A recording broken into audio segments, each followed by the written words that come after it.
Spoilers of the Damned. Hello and welcome to the Spoilers of the Damned podcast, episode number 36. And today we are going to be talking about David Lynch's, well, one of David Lynch's masterpieces, Lost Highway, which you all should have seen before we start. I hope so. It will probably help you understand, but I would argue even if you watch it, you might not understand. So in that regard, it's probably alright. You probably don't need to have seen it. No, they should, because it should be experienced by everybody. I like how Tom's in the middle, right? Matt likes this movie. I'm like, so I love this movie. You got movie, like the angel and devil on the shoulder thing going on. I love this movie, but I do appreciate that it is a bit not obscure, but it's a bit strange. Yeah, it's a bit strange. Oh, So I'm okay that with sometimes strange. can be a barrier to entry for some people. Not disparaging that. Sometimes just people want stuff to make sense, and I'm one of those people. So, but I like sitting there and talking afterwards with people, going, "Is this what it meant? Yes, that must definitely be what it meant." Yeah, so, that makes sense. That's like kind of what we're going to be doing. Like, here's a pile of plot devices. You put them together. Bye. That's basically what the movie is. Well, and it's like some of these pieces don't fit. Some of these pieces intentionally change as you're picking them up. Yeah. Yeah, but I without getting into an argument about David Lynch's work on a whole, I find his work very, very dreamlike, very surreal, and very moody. It's more about the pictures and the ideas necessarily than it making sense. But making sense is always good, and sometimes helps. Yeah, sometimes. I will say, without spoiling Twin Peaks Season 3, watching this, I noticed a lot of things that are kind of made their way into Twin Peaks Season 3 in terms of mood and delivery. In fact, my wife, who'd never seen Lost Highway before, said that she was like watching an extended episode of Twin Peaks where, it's just a kind of like isolated with characters that don't relate to actual Twin Peaks, but the whole mood felt very much to her. Yeah, sometimes to each other. Yeah, no, that's I totally get it. But before we talk about that, of course, right. we can share some things that we've been into this week. I've got something. Okay. Off you go then. Sorry, just wanted to have that hang there for a minute. I was visiting a friend yesterday, and he was playing a game called Dead by Daylight. Like you, right. Yes, I've heard of it. Yeah, I know that. Yeah. Yeah. So I it's similar to like Resident Evil and Silent Hill. When Resident Evil came out, I played the second one. I was like, this is the masterpiece. I love this game forever. What the fuck is this Silent Hill bullshit? These guys were like, oh, like the Chinese like cheap knockoff of Resident Evil. I'm not even gonna bother with that nonsense. And then time goes on, and I become the bigger Silent Hill fan because it's a better survival horror game. And it's a better game in like the horror sense than Resident Evil. But I digress. Yeah. Friday the 13th, the video game, is similar in this analogy in that like Resident Evil is like Friday the 13th, where it's like, yeah, this is pretty good. This is exactly what Friday the 13th is as a video game. This is great. And then Dead by Daylight, it's like, who are these assholes coming in, trying to steal the thunder of Friday the 13th, doing the same exact game? But then I watched my buddy play it yesterday, and like, this game is a lot better. Okay, yeah, I'm glad you said that, actually, because when it came up as a freebie on PS Plus, I think either maybe this month or last month. And I didn't download it, but I got it on my tag, basically, because I've been in, I knew it was a horror title, and basically that, to me, means if it's on PS Plus, I'll put it on my account. And I thought then it looked kind of like Friday the 13th in kind of this asynchronous multiplayer 1v4 kind of thing. Mm-hmm. And it is that, but they made a lot of game changes that make it more of a video game than just like a frustrating or a nostalgic experience. It's more like they have original characters that are killers. You have like the ghost nurse, and you have like the redneck hillbilly with a chainsaw. You have those original characters, but you also have some licensed characters that are unnamed, but you do have Michael Myers. He's in there. It's weird. Yeah. Like they have like the nurse, the hag, the redneck. That's what their names are, right? So Michael Myers is the Shape, which is a silly name, nice. I think. No, which is what he should be. Yeah, that's what he's originally named. Oh, is he? Yeah, in the credits yeah. he's the Shape, because John Carpenter's argument was he's not anyone. He's just this shapeless thing that just murders people. Okay. He's not really a person. So yeah. I didn't realize there was like that throwback, so that makes more sense now. That's even better. It's even cool, yeah. The fact they've done that. Yeah, and they have the Dream, or I think, which is Freddy Krueger. Oh yeah. Yeah, he has the hat and he looks like Freddy Krueger, but he doesn't have like any of the color stuff. So I'm not really sure if he's supposed to be Freddy Krueger, but he's definitely close. But the point is, with Friday the 13th, you have Jason and all the different Jasons from all the different movies, and you have the camp counselors who are just original characters. Yeah. Everyone's in third-person camera mode, so you can kind of like use the camera to swivel around and see behind Jason and do all that kind of stuff, and the counselors can do that too. Yeah. One of the changes in Dead by Daylight is that everyone has that, but the killer is first-person view. Oh, that's interesting. So yeah, you have to like actually look for these motherfuckers. Where the hell are they? So you can hide. That adds more to hiding. Yes. Because you could abuse the stick and look around corners and things. Yeah, the survivors can actually get behind a tree, and if like I've seen it happen, Michael Myers like walking right past the tree like. and fucking off a different direction because he just didn't see where they were hiding behind a certain area, or even like tall grass, that kind of stuff. So it gives the counselors, I'm going to call them that because that's not what they are, but that's just what I'm going to call them. It gives them all like a better chance at hiding instead of just like, oh, I'm being seen. Now Jason's just going to abuse the hell out of me until I am dead. Exactly. In addition to that, so just like I'm just going to manipulate the camera and angle it, and oh yeah, they are hiding in that direction. Yeah. Exactly. So, and in addition to that, while the killer can kill the counselors with their melee weapon, they make it so you can't just like spam kill. You know, like I got you. A lot of the times, like when I watch my buddy play the nurse, they'll hit him with like a bone saw or something, and they'll take damage. But then the nurse would be like, blood on the bone saw, like they're like getting into the whole murder thing, right? But that gives like the counselor a chance to like run away or like hide somewhere else. You know, it's sort of like you can hit them twice to really like knock them down, but that first hit they always have like a chance to escape. So everyone who's playing the game has a chance to play the game after they get caught, that kind of thing. That's cool. Yeah, and they also have. It's called the Jigsaw. That's one of the killers, and it's from the Saw movies with the pig mask thing. But I was actually really enjoying watching it because not only did they have like deep combat or whatever, they had they have like blood perks for even the killers and the counselors, and whichever one you play gives you the currency you need to unlock more perks. But you don't have to unlock perks for the character you're playing as, so you can just stack up and then just spend it on something else you haven't played yet, just to keep experimenting with the game. Yeah, make it fun. You know, which is nice. So you don't have like with Friday the 13th where nobody plays one counselor because they're just not worth it at all. You know, everyone's playing like the three best counselors or something. You know. That's good actually because it means people still feel like they're moving towards their goal, but at the same time they're not locked in to one character, so everyone like picks I maxed that one out character. Freddy. There's no reason to play as anyone else, so I'm done with the game. Yeah. You know.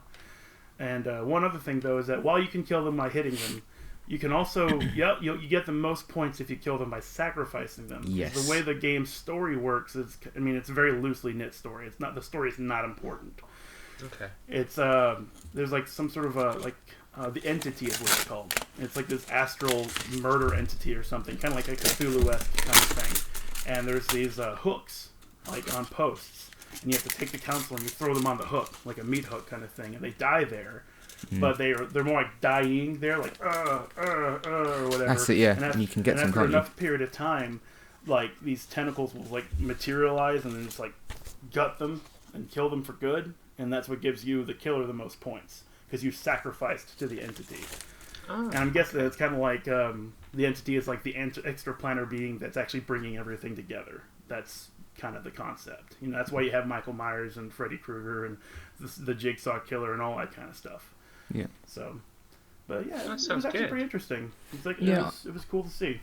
Yeah, I liked what I played of it. Also, because I think that like each killer had like different abilities, obviously, and little perks. Mm-hmm. And I think one of them I played as was like a mad German scientist or something. Yeah. And he had a perk where he sent like some kind of like spectral thing, and it would, if there were survivors nearby, it would scare them and they'd just start whimpering. Mm-hmm. So obviously then you could like, I think I hear something. I think they're over there. So you get an idea of where they are. And also I think when you hit a player for the first time, I'm pretty sure, it might not be all of them, but the character I was playing as, it cut them so that they do like a blood trail.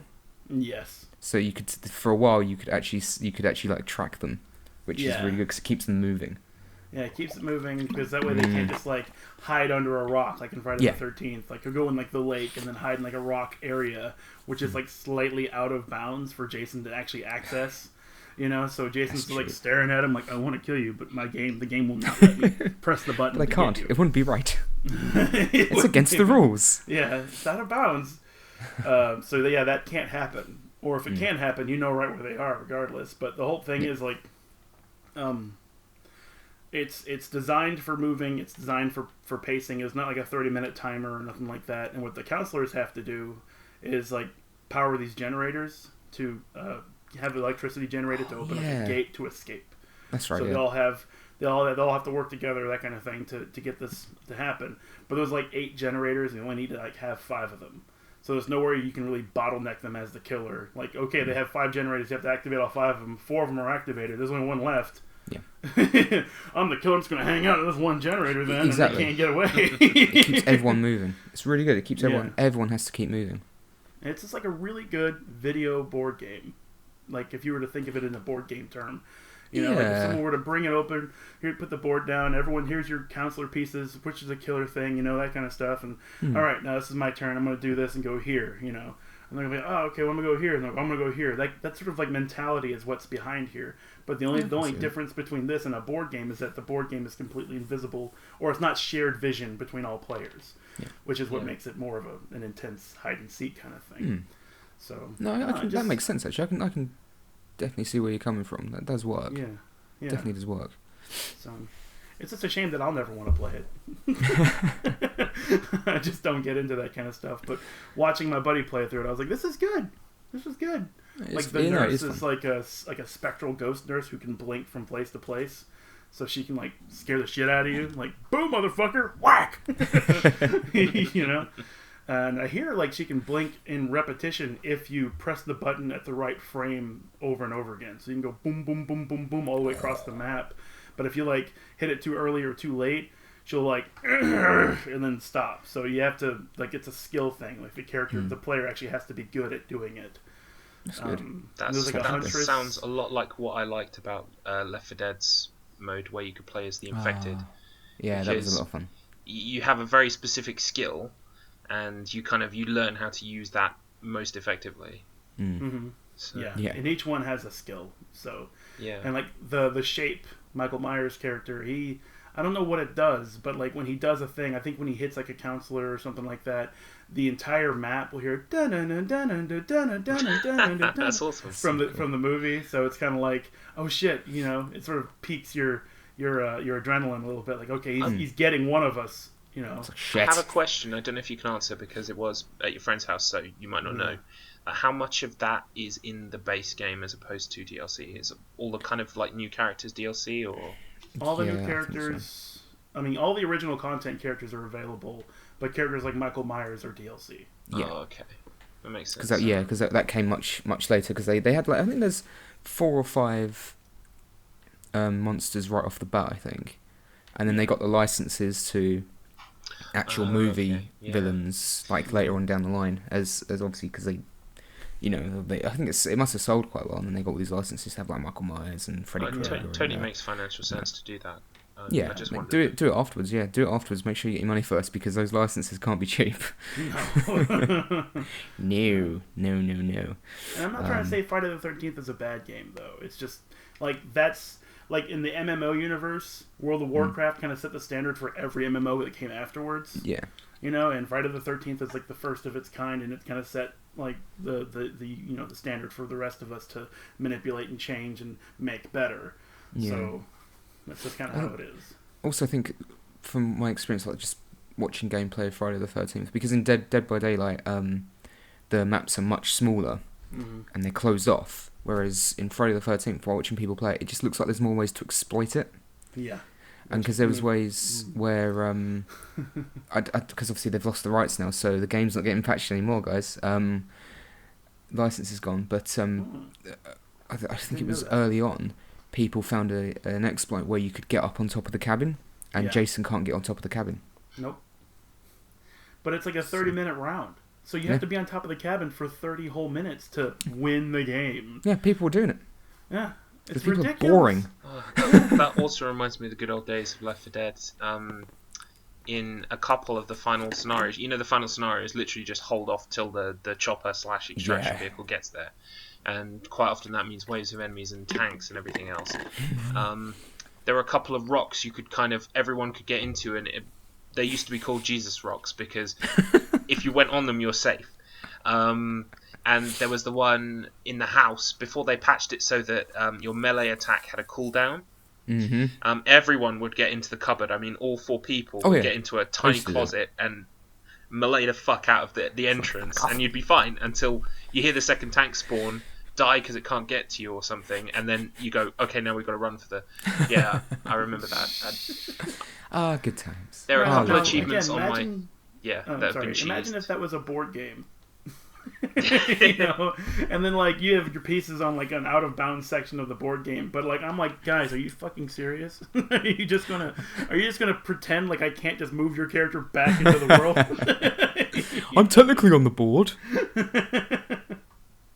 Man, people. Oh, Left Dead. I want to play Left 4 Dead again now. Good games. It was good fun while it lasted. I mean, you can't play it on a modern console. You have to play it on a 360, I guess, if the servers are even running, or on the PC. Yeah. PC is the best place to play it. Absolutely best place, because the mod community is so good for it. Custom levels, custom models, custom sounds. I had it for a while so that the tank was always Macho Man Randy Savage, and he threw, instead of throwing rocks at you, he threw packets of Slim Jims. Nice. So you in the distance you hear "Step to it, fuck." Or my absolute favourite one, which I left on, and it's still on there now. In fact, if I check my Steam, it's probably still there now. Was I don't know if you ever watched Beavis and Butthead or even the movie when Beavis turns into Cornholio. Cornholio. Yes. Yeah. They replaced all of the jockey sound effects with Cornholio quotes. Nice. And it was just amazing. So you just because you could always hear him in the distance. Yeah. So you hear "Nigga wagga," fuck. I'm the great Cornholio. Get him off me. It was amazing. That does sound amazing. There was one of the best custom campaigns I ever played was someone painstakingly recreated the entirety of Resident Evil 3. Wow. It was me and my friend Mike played through it, and it was surprisingly really good. Yeah, that was a lot of fun. Someone did they recreated I think it was first half of Silent Hill 1, and it looked great, but obviously it doesn't really work because at least in Resident Evil it's zombies. Yeah, exactly. But the best place to play it is on Steam because of the mod community. And it's just I might have to Steam pick Workshop. that up because I remember. I mean, the people I played it with. I mean, one of them is my ex-girlfriend. So I'm kind of glad that that's not happening anymore. But I know the other guy, and the other guy was my brother. Now. So I just need to find a new person and get the band back together and play Resident Evil 3 in Left 4 Dead 2. I'm guessing, or yes, you. I've got 1 and 2 on Steam, I think. No, I need to do that because that sounds like a lot. I miss it. It's a ton of fun. Did you ever go for expert completion? Yes. Because it's so difficult. My old Xbox account has got the achievements for that on it. But yeah, some of them did involve Jesus Rock. So yeah, and Malay cupboard and loads of other cheeses. Because at that point, it's 2:00 in the morning. You've been there 6 hours trying to complete No Mercy. You're like, fuck this. It's like I haven't got past the first level yet. Yeah. Good, fun games, really fun games. Really fun. They still hold up as well. I think they still hold up. Again, because of the modding community. There was one map that was the defense of Helm's Deep from Lord of the Rings. Wow. And it worked. It was weird. It really worked. Yeah. It's really difficult to finish because it's script. Obviously, there's a script moment when the wall gets breached, like in the movie and the books. And when the wall gets breached, it's just so difficult to survive because you just have like tank after tank after tank. It's really difficult. But it was quite funny playing that with replacing the...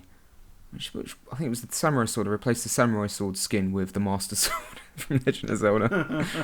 And it comes with the shield as well. So if you have it downloaded and someone else is using the samurai sword, when they use it, they've got the master sword and the shield. The Hyrulean shield. Just looks really funny. And I downloaded a skin pack, which was all the characters... Well, 4 of the characters from Resident Evil 6. It looked really good, especially playing like the Resident Evil 3 levels. I thought that was great. It's funny you should mention modding and stuff, because I came across something the other day which really inspired me. If you search on YouTube for a channel called Town of Silent Hill, they appear to be a group dedicated to preserving, basically the Silent Hill games in as best quality as possible, and they've just released a whole load of fixes for Silent Hill 2. Yes, I saw that. Yeah, and they've just released a video which is showing kind of like a comparison of how things used to be and how it is with their mod applied. They've improved sound effects, they've improved fog effects, camera. There are issues with the fact that it was in 4:3, so if you have a widescreen camera, sometimes on the cutscenes you can see someone who shouldn't be there. Or all of those have been fixed. It's incredible. It was inspiring. It inspired me to go, I do have Silent Hill 2 PC. I should get this pack and record like super high quality, like the best possible with every mod installed, and make like a presentation showcase or something. But I guess they've probably already done that. But it was inspiring. Yeah, and it's good because the amount of work that's gone into it, and it's like, hey, so here's the HD version, the HD remaster that we should have had. Yeah. Because they've just like improved everything. Yeah. And it's not a broken mess. Well, it seems like a thing nowadays to allow the fan community to fix your shitty game. Yeah, unless you're Nintendo. Not too shitty, but yeah. Unless you're Nintendo, it's like, we hate our fans, except when they're just buying things from us. Yeah. Don't have fun with them. We'll let you completely remake this game over 6 years in a different engine or whatever, but the second you actually try to release it, that's when we put the kibosh on it. Before that, nah. Yeah, like, we don't give a shit. Like, oh, you need to finish it. Cease desist. When's it coming out? I'll schedule a cease and desist. About your video game. It's like they just go, when's it coming out? Oh, July 6th. Send them the letter on the 5th. See if they do it.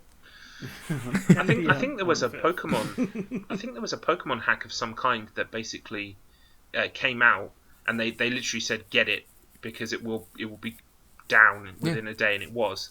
So things like that live on through pirating, I guess. Yeah, there was. I don't know if it was just one guy or a team of people were remaking Ocarina of Time in the Link to the Past engine.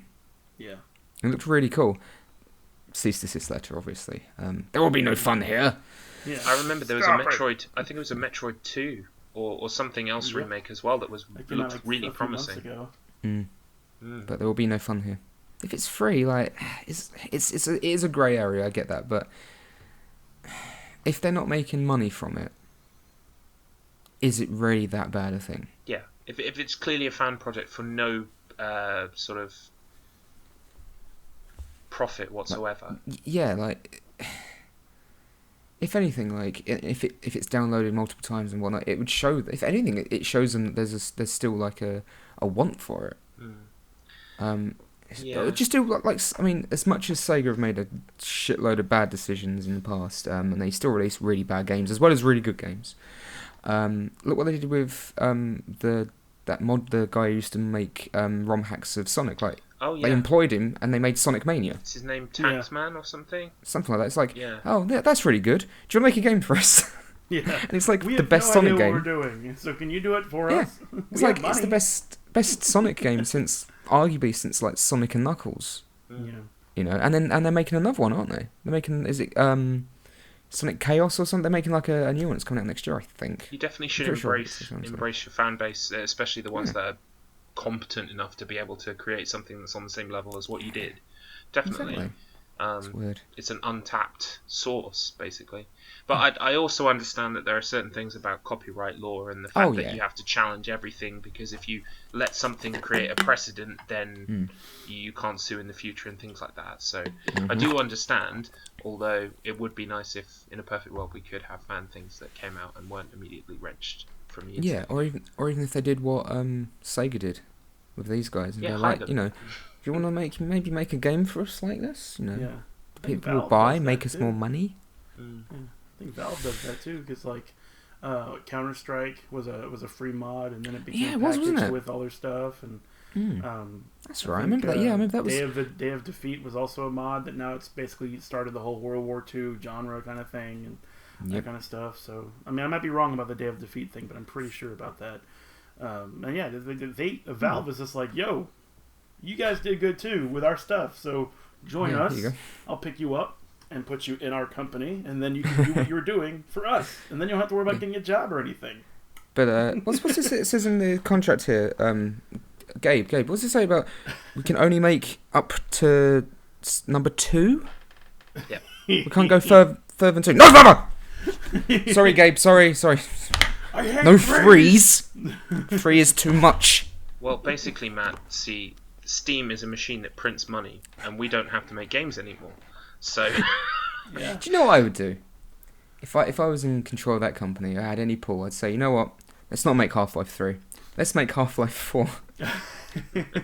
And it's set after the events of Half-Life 3.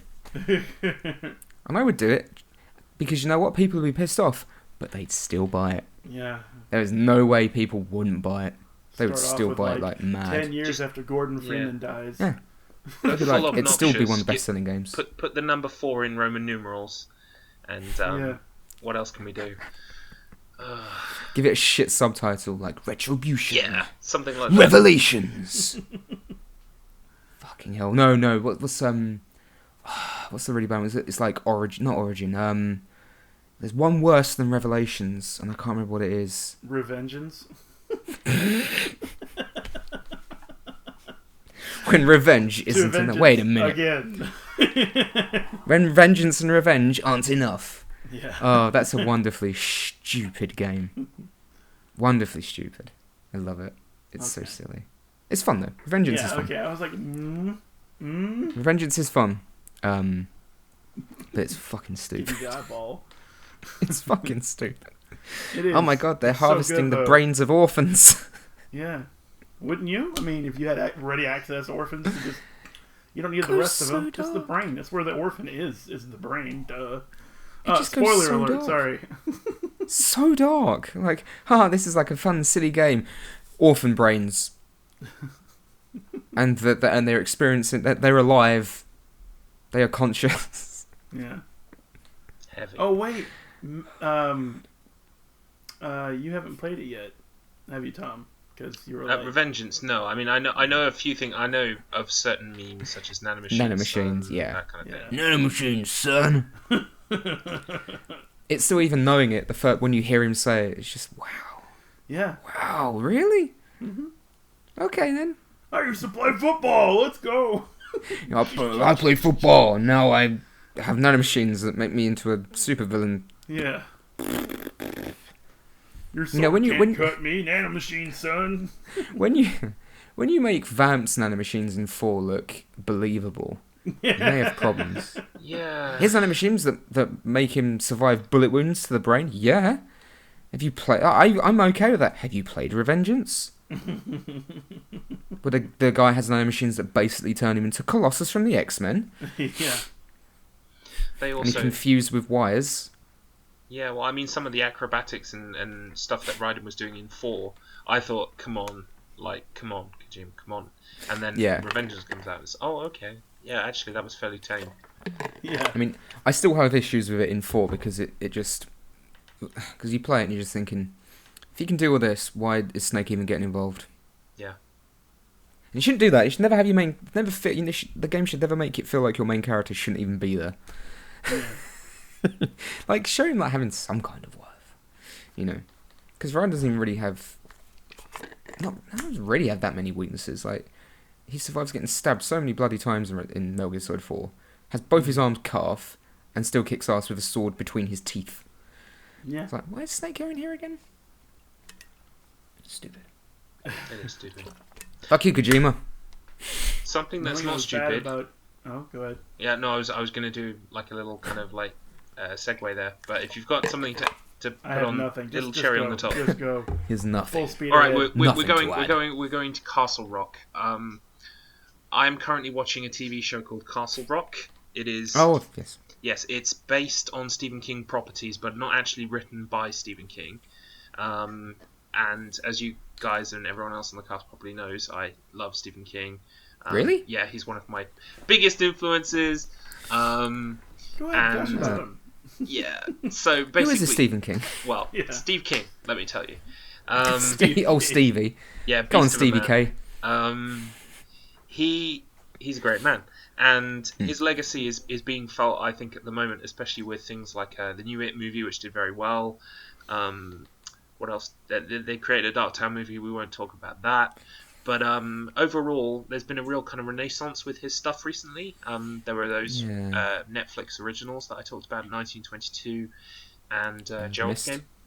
Game. And they did The Mist as well. Oh, yeah, they redid The Mist. Well, they did the movie a couple years ago, 10 years And ago then they now. redid. But then the they did TV show was show. okay. And they're doing The Stand as well now, aren't they? That's Yes, been I heard that greenlit, that's I think. been greenlit, which is very interesting and cool. Yeah, they changed the ending. Well, and there's also a TV show on right now called Mr. Mercedes, which is based on a series of his books as well. Fucking hell. But Castle Rock is basically it's a place, a fictional place in Maine, obviously, because he writes all the stories about Maine. Is it really in Maine? Yeah. And a couple of the stories that you might know that were based in Castle Rock are Cujo, Needful Things. Salem's Lot is near to Castle Rock in terms of the geography, that kind of thing. That's cool. So Castle Rock is an anthology series. Basically, we're watching Series 1, and apparently Series 2 might have some characters that show up and places and things. The DNA is going to kind of weave through, but we might have a different focus or a different main narrative. Anyway, That's cool. I would highly recommend Castle Rock. It is a great season. It's going to finish as we record this Wednesday, and I can't wait because the mystery and intrigue has been building and building and building. It's got Bill Skarsgård in it, who played the Pennywise in the recent It movie. That's cool. So, and it's got Sissy Spacek in it, who originally played Carrie in the the movie of Carrie. Yes. So there's loads of just little like bits for Stephen King fans, but overall, I think even if you had no idea who Stephen King was, if you watch this, you would enjoy the mystery and the intrigue. Basically, there's kind of, without spoiling things, we're looking at parallel worlds, and if someone came into our world from another world, what would that mean? What havoc would it create? That kind of thing. Okay. The acting's really good. I'm just going to gush about it. I highly recommend it. So check that out. It's on Hulu in America. No one's picked it up in the UK yet. I get all my broadcasts from the moon, perfectly legally. So Holy shit. Terry O'Quinn's in it. Who's Terry O'Quinn again? He played John Locke in Lost. Yes, he plays the prison guard, not prison guard, basically the head of the prison, the what? The governor. Governor. Cool. He kills himself in episode 1. That's not really a spoiler because it's the first thing that happens. But okay. there's a lot of other Thanks for coming, stuff Terry. that he's kind of done.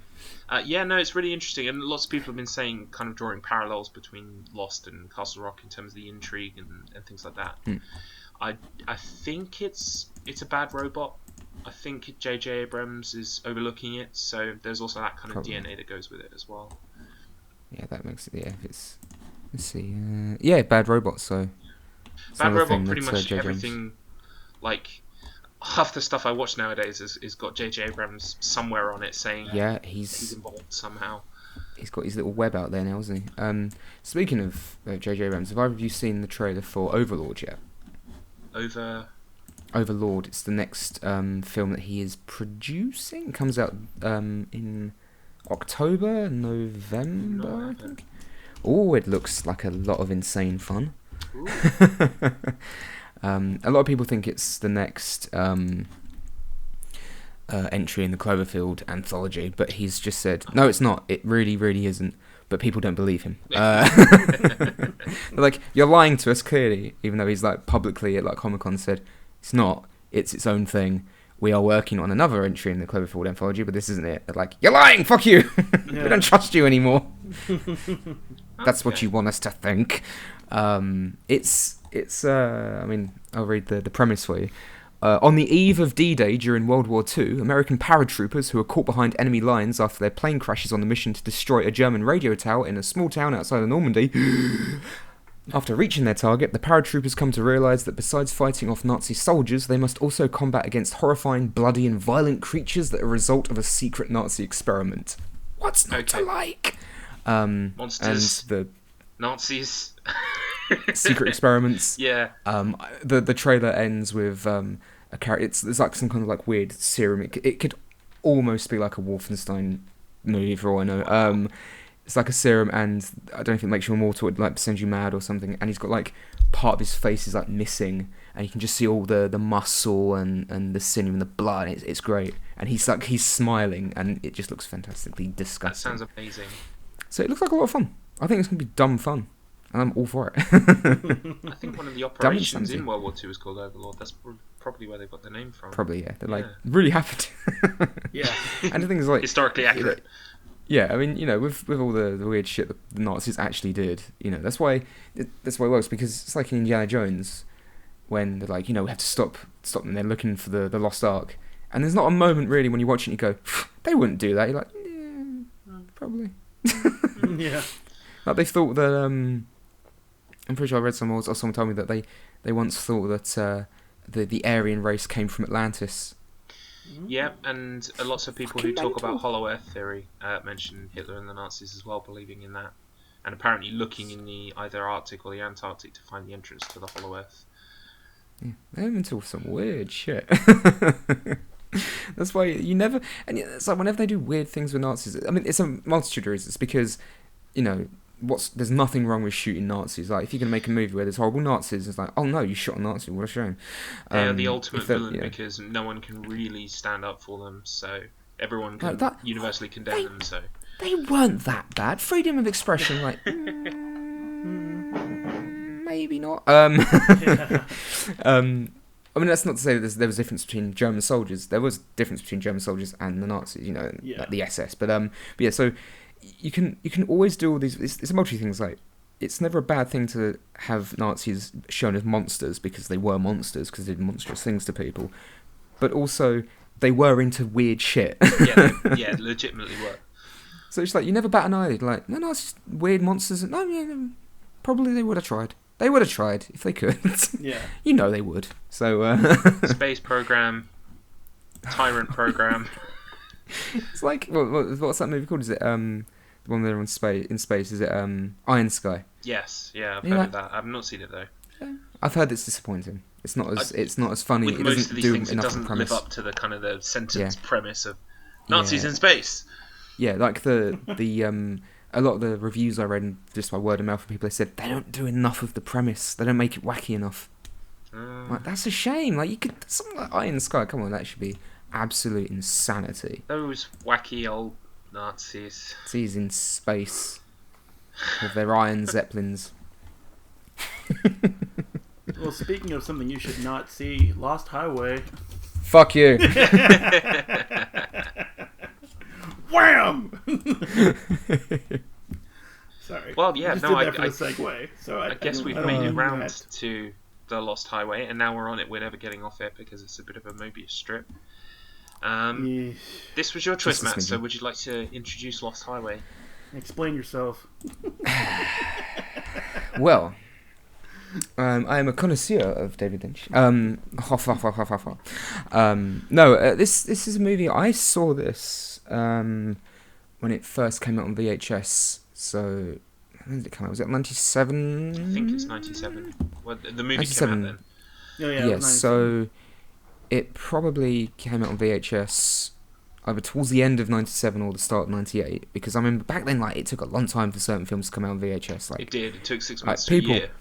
Yeah, people got no idea how good they got it now. It's like the movie comes out of cinemas and then like a month later it's on fucking Blu-ray. Yeah. That was seriously, as a kid who was, or even a teenager that was into like horror, because I grew up, as we all know, watching a lot of horror and watching David Lynch and stuff like that. You know, when it was a movie, there was a movie like Alien Resurrection that I wanted to see, even though it was a piece of shit. When there was a movie like Starship Troopers or anything like that, the wait for it to come out on VHS was so painful. But anyway, so I saw it because my mum was watching it when it first came out on VHS, and it confused the fucking hell out of me. It is still confusing, but there's some good theories about it that do make sense, which we'll get to later. But the opening, I want to say maybe a third of the movie, the first part that really follows Fred Madison, Bill Pullman's character, like that first part has always stuck with me ever since I first watched it. Everything, which as we will get to with the videotape, the strange dreams he's having, everything just stuck with me because it's so unsettling and it's just, I mean, Lynch is so good at making really mundane things just not awkward, but just a bit, you don't feel comfortable, very uncomfortable. It just layers it on in the first act, definitely. It kind of, you get in the cycle of day, night, and as they're getting the videotapes. You're in the shadow. Sorry. But the way kind of like as each day carries on, you're sorry, I'm gonna have to start again. What was I talking about? Talking about the day-night cycle, the first 45 minutes of the movie. Yeah. Fred and Madison, not Fred and Madison. Fred and Madison, the two people. Ah. Yeah. So I'm Fred. This is Madison. So, yeah. It basically follows a kind of a day and a night cycle. As they wake up, they get videotapes that become increasingly more voyeuristic and weird, and at the same time you're having their nighttime sequences where they either are attending gigs which are frenetic and weird, or parties which are, you know, even more unsettling and strange with many strange guests. What in particular? The mystery man. Really weird. But no, it's just it's the VHS. Actually, to be fair, like watching it again, there's a moment where he just goes into the bathroom to look at himself in the mirror, and he just kind of disappears into the darkness. And even that lingering shot when Renee's calling to him is just there's something really uncomfortable about it. But that's stuck with me for years, and I've wanted an excuse to rewatch it. So I thought I'd pick it because I'm a bastard. Instead of watching it when I wanted to, I thought I would share it with the world and bring you all pain, confusing pain. But I don't mean to stop you, but I just wanted to say that I do appreciate you did bring this up because I never would have watched it otherwise. And I had the soundtrack. You know, it's a great soundtrack. After good. Watching the movie, I was like, oh yeah, I have the soundtrack because of that Smashing Pumpkins song. And then there's Rammstein, like heavily, brutally written in at the end of the movie. I've forgotten that as well. I was like, okay, yeah, that's why I had the soundtrack. I couldn't remember because I was like looking at the list of songs. I'm like, no, whatever. So I've always been curious. 9 Inch Nails. Yeah. It's a great soundtrack. It's crazy good. In fact, the only thing I can criticize the soundtrack for is that I'd forgotten that there's a piece of music in the film that's used a couple of times by a band called This Mortal Coil, called Song to the Siren, and that's not on the soundtrack, which surprises me. Oh yeah, because it's in the film. It's used like 2, 3, 4 times or something. It's used quite a lot. Well, we can talk about its plot significance later, but it's used more or less every time there's kind of like an intimate connection going on. Let's put it that way. Lots of intimacy. Some plugging happens. There's connections. You know, the port is filled. Well, don't get me started on electricity. This film has got a lot of electricity. Electricity. So, but see, like, thing. My and I wanted to start this off this way because it sort of gives us I guess something to rebound off of. My idea for what this movie was, based on the soundtrack and just the picture of a street, with headlights on it, which is basically the cover of the movie. I just thought Bill Pullman, like, he just drove around and there's like a crazy town or crazy series of towns with like creepy, weird, bizarre characters in a David Lynch kind of way, and he would be the one sane guy. Like, he'd be the straight guy. He would be the one who like pulls into this weird motel with like a weird motel operator, and he's just like, I just need to sleep for the night, and then he like has a weird dream or something, and then he goes back in the car and gets back on the road or whatever, and then maybe something happens at another town that links back to the dream that he had at that one. You know what I'm saying? Like, things like that. This is also a movie I would watch. Huh? This is also a movie that I would watch, that you're describing. I mean, I think it'd be great. Much better than what we got. Because what we got was just like, where's the plot? Like, at the end, and I'm not spoiling anything yet, but like at the end when they're opening the car trunk to pull a man out, I'm like, is the plot in there? Is he about to pull the plot out from the trunk? Is it in that cabin? Where's the plot? like you're talking about the first 45 minutes of the movie, and like, I'm invested. As soon as that mystery man stepped on the camera, okay, this is what I want. What's going on now? What's going on with this guy? How is he able to talk to him face to face and on the phone in a time when we didn't have any of that kind of technology or whatever? So it was like, here, give me my phone back. He's like, here's your phone. I was like, okay, more of that. No more of that for like an hour. And you're following like another character entirely. And I just keep screaming, where's Bill Pullman? Yeah, Bill, come back. Did he go? I must say, like, as much as I love the movie, there's not enough Bill Pullman, because I'm a massive Bill Pullman fan. I'm always happy when I see him crop up in things. Yeah. Like, that's one of the reasons I don't really like Independence Day, the first Independence Day. I don't really like it. I think it's very good. Sequel came out, it looked stupid and fun, but Jeff Goldblum was in it. And Bill Pullman came back as well. They both came back, and I thought, this is great. More Jeff Goldblum, and finally more Bill Pullman. And it's always fun to see him. So I will admit that he's not in the film as much as I'd like. But he's technically there. He's technically there. It depends on the theory. Is he?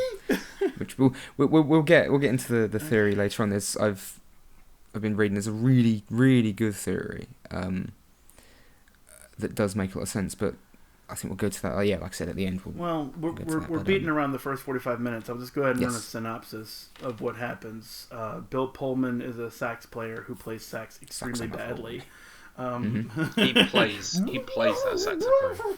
Yeah, like, apparently he genuinely learned how to play it for the movie. He forgot for the movie.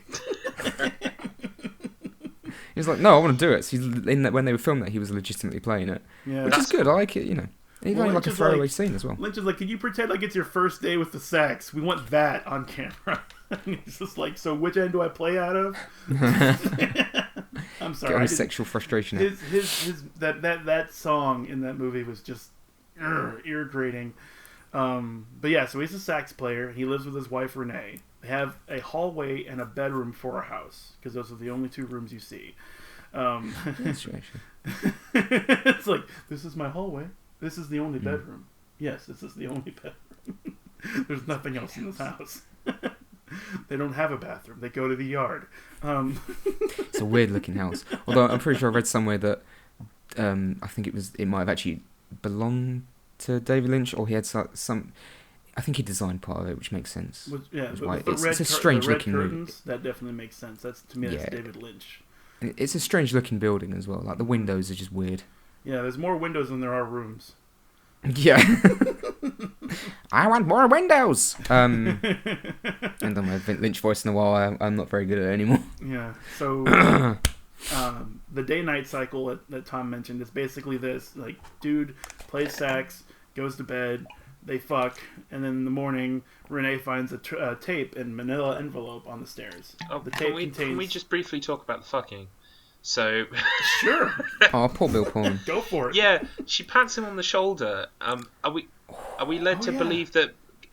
because the whole thing, I mean, there are kind of layers here, but basically there seems to be a lot about frustration. I mean, the way that he plays his sax seems very sexually frustrated to me, but maybe that's just being too He's Freudian. fucking the air with Oh, the no, sax. he's definitely... He, He's like, deep thrust? He's obviously very suspicious and jealous of his wife and her relationship with that friend. Was it Andy? Andy something, yeah. Oh, to be fair, I wouldn't want my partner going anywhere near that skeevy motherfucker. Yeah. If anyone's got a little pencil moustache like that, they can get the fuck that away facial from hair me. was And very everyone I late know. 90s. Unless you're, I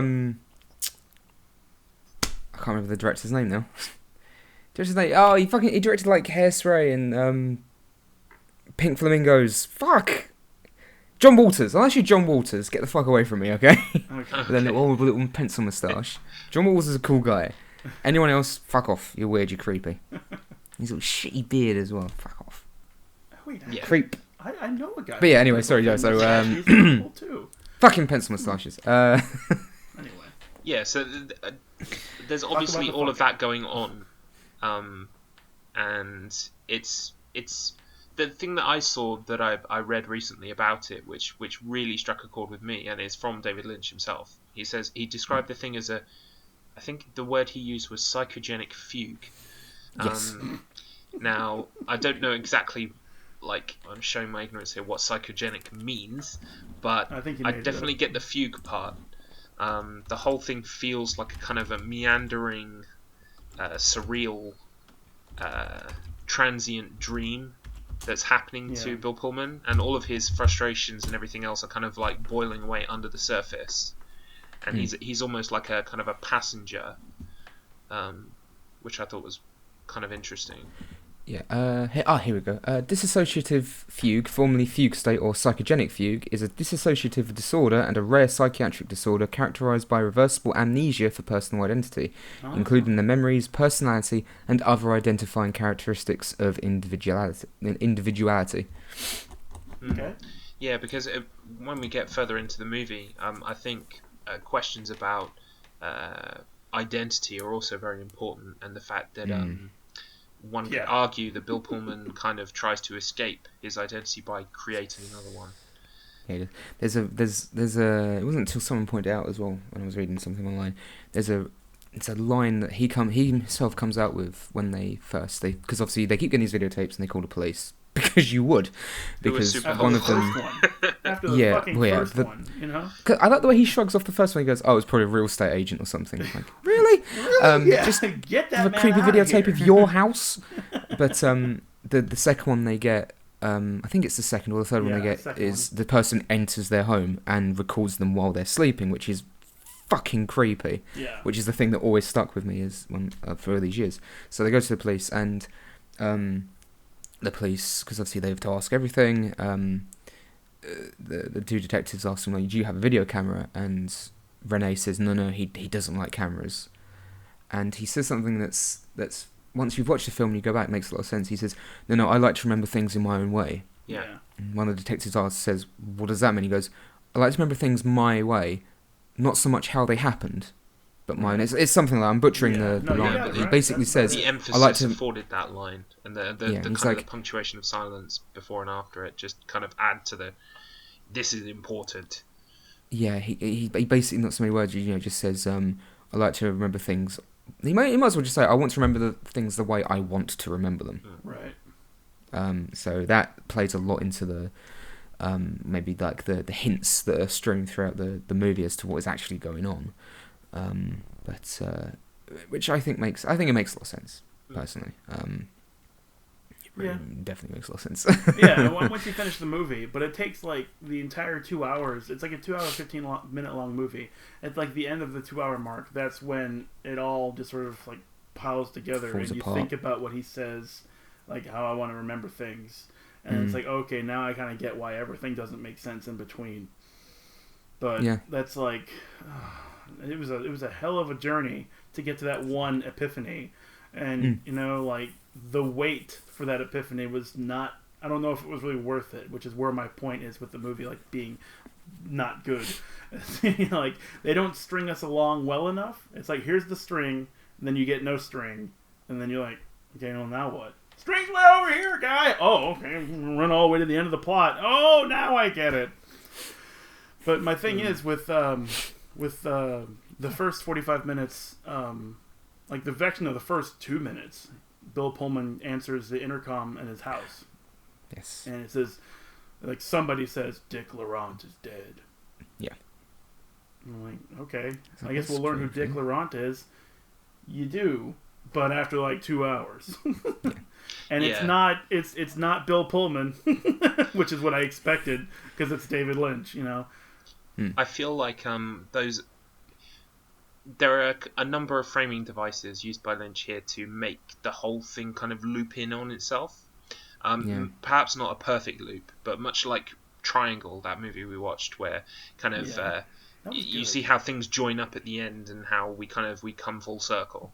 And I think that's one of those things that's been used, along with David Bowie being both at the start and the end. Oh, yeah. So that was Bowie. Okay. Yeah. Great song. And the highway as well, the visual of the highway, all of it just adds to kind of create that bridging between the start and the end, I think.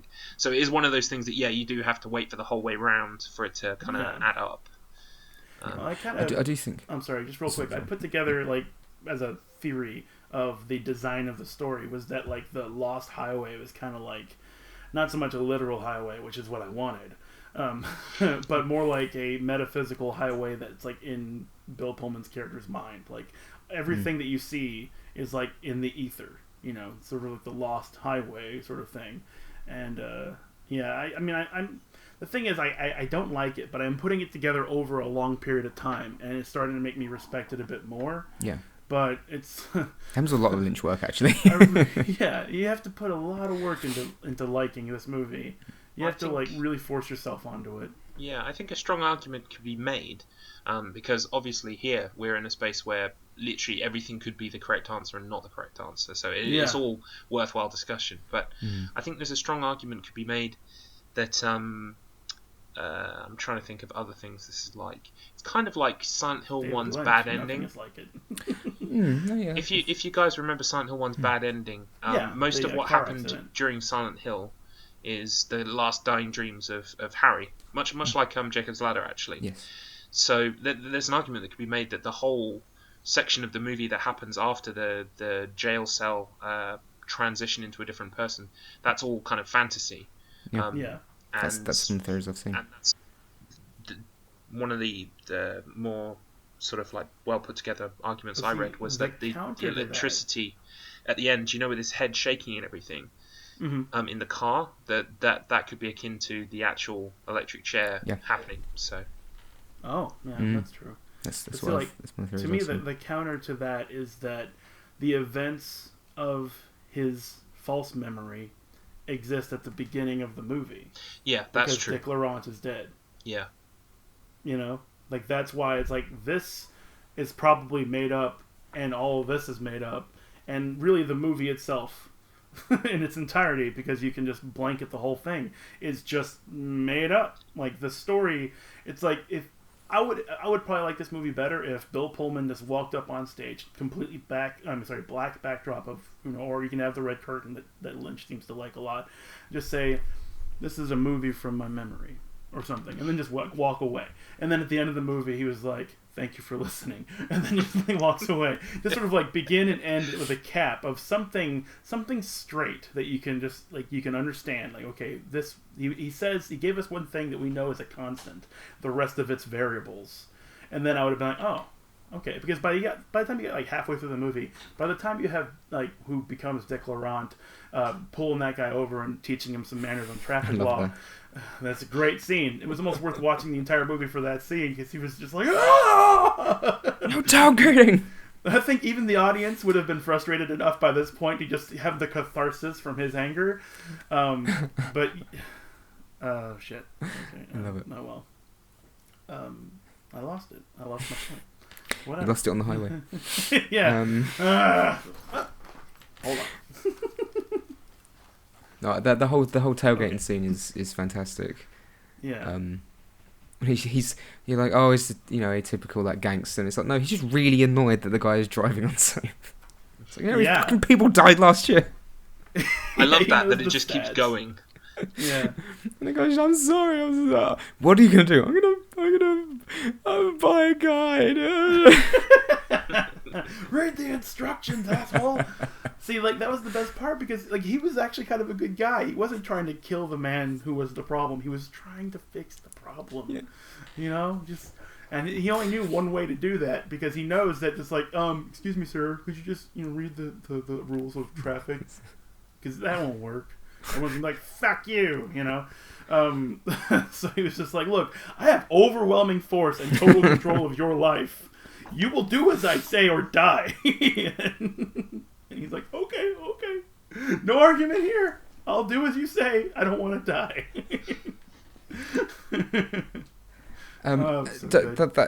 Don't worry, that's not a demon that's on the floor. That is my partner actually trying to not be picked up on camera, and all of a sudden in frame there was a black shape crawling across the floor. Wasn't it something Lynchian? For our audio listeners, Matt's partner has just crawled across the floor. She's right, Red. I'm sorry. Let's talk about what this symbolises and means. To be fair, trying to be considerate. Oh, that's fine. To be fair to her, I heard her come in. And I didn't realise she was crawling across the floor until I looked down at the computer screen and saw something moving across the bottom of the screen here. Oh, it's her. That's wonderful. It's still better than At least it was her and not someone else. Fuck you, that was a good movie. Different. She didn't like the movie It was either. her, not like Bill Pullman or something. Hey, Paul Pullman just like appeared in my house, but Paul Pullman, this is great. Do you want a You pizza? should congratulate Ladies her and on gentlemen, making let's sure go get lunch. Congratulate her for making her entrance appear on your webcam as opposed to like in front of you. It's kind of symbolic, like with the whole video camera thing. And Like that. Yeah. To be fair, that I shouldn't have not mentioned anything. Some like in the comments like, why is there someone crawling across the floor? Is that intentional? Don't know who this person is. It was How did you get in my house? It was staged. We want that to happen. We want people to ask questions. She'll become the crawling woman. There'll be fan theories and all that kind of stuff. Matt, you invited her in. Damn it, I did. She doesn't didn't go to places where she's not wanted. You invited her in. Oh, the mystery man is fantastic. That whole section at Andy's party is just. Oh, by the way, I also forgot that he briefly showed up on Patricia Arquette's face. Yeah, That's a bit nightmare fuel. You know what's really creepy about that as well, really unsettling about that? A lot of filmmakers would either have him in a wig, which would be hilarious, but then people would laugh. Or they would have, when they superimposed his face, it would have filled the entire face. The fact that it doesn't even fill her whole face. This is something that, Just her features. for better or for worse, I think is great about Lynch, especially with Twin Peaks Season 3. There were a lot of criticisms of the CGI and effects in that season, that some of them looked a bit cheap. Sometimes but I it think works. that's because, I think what happens is quite often he'll imagine something or have a dream about it. I think he draws a lot of his stuff from shit he dreams about. Yes. So in his dream, he's like, the face was on her face, but not quite her face, so it needs to look exactly like that, and it works. And it's creepy that way. The fact that it's because it's only like covering just her facial features. It's not her whole, like, his face is not replacing hers. It's weird. And he's beyond that, like, the rest of the movie is so weird and bizarre that the shitty CGI just takes a back seat. You just go, fair enough. You don't care. No. You don't really care. Precisely. You want to know who that was. You don't care how he looked. No, precisely. And also, I made a point to watch like every moment, the mystery man's on camera. He doesn't blink. That doesn't surprise me. That makes a lot of sense. His eyes are engaging you. Yeah, it's just he's really just a very creepy man. Very creepy looking man was. Robert Blake, I think that's it exactly. I think it was Robert? Yes, Robert Blake. I couldn't see myself, no glasses, so I was hoping I was nailing it. But the mystery man is just. And he's got a shit-eating grin half the time as well. Oh yeah. I mean, for those that didn't watch the movie, shame on you, because then it'll make a little bit more sense. But it's the whole sequence where he approaches him and just says, "Oh, we've met before." Bill Pullman has no fucking recollection of ever meeting this crazy, scary-looking man. He's adamant that he invited him into his house, and goes on to tell him that he is there right now. And to prove this to him, he hands him a very old cell phone. It was 90s. So Yeah, I mean, to be fair, I'm amazed it wasn't a Norris or a Nokia. And he phones his home phone, and the mystery man answers. And it's again like it's not. You say that, and it doesn't sound that creepy, but it's just the way it's executed is really unsettling. And I think Bill Pullman's facial expressions, his emoting, really sells it as well. Because first of all, he's like, "Okay, that was clever. How did you do that?" Yeah. And he just asks me. So he asks him on the phone, and it's just fucking weird. I love it so much. Yeah. It's nightmarish. Like I said, I started getting engaged with the movie at that point. I was like, finally. Now the madness starts. It's been Madness like 40 starts? minutes. Like, well, man, because, like, here's my thing. And I do like it in the Silent Hill sense, where it's like your characters are a little bizarre or a little weird, or like they don't actually engage each other in conversation in the way that normal people do. They instead, like, say something weird and go, like, "Do you wear underpants after midnight?" And then they fucking walk away. Or something weird. Just something, as an example, bizarre, like, well, who does, what should I not? What the fuck? What the hell does that mean? Well, what happens if I do? Yeah. You wear socks to bed? What? Or, in the more precise case, you think they're monsters? Like that's in the Silent best. Hill 3, which just sends your mind spiraling into thinking of all these different possible things that could be true that may or may not be true. You never get confirmed. Yeah. Oh, that's the best thing ever. That whole So- section. Oh, it's so good. But anyway, yeah. So, Yeah. But oh yeah. So when you have Fred Madison and Renee Madison, who are married, just like looking at each other, just sort of like, "You can wake me up when you get home, if you want to." And he's just like, "I'm just gonna blow real hard on my saxophone all night, maybe pass out when I get home." Or he says something, I don't remember what the fuck he said. He says something to her like before that in a separate scene where she kind of chuckles a little bit. He's like, "I'm glad that I can still make you laugh." yes, like, it doesn't there's come like across a like a veiled marriage threat that's behind every one of his words. and made you laugh, right? So it's like back to Silent Hill. It's like one of the endings to Silent Hill 2 when the Maria ending, when she starts coughing and James says to her, "Oh, we'll have to do something about that cough." But it's just the inflection in his voice makes it sound like a threat. We're going to do something about that cough, aren't we, Maria? Mm-hmm. And we're going to have to suffocate you as well. Yeah. You can eat this whole pillow and you'll feel better. Yeah. Eat it. Eat it now. It's good for you. It's good for your lungs. It helps you Keep sleep. your lungs open. It'll Because help you'll be you. full of pillow. It'll help you sleep forever. See, this is the thing. This is why one of the things I think reinforces the fantasy theory that the latter half of the film is in Fred's mind, is his own thought of fantasy. Is that when I was watching with my girlfriend and a mutual friend, and he brought up something. He was like, "Did you notice that when they're intimate at the beginning with Fred and Renee, it's not very good. It's not very sexy. He finishes very early. She very patronisingly pats him on the shoulder and says it's okay. Really patronisingly.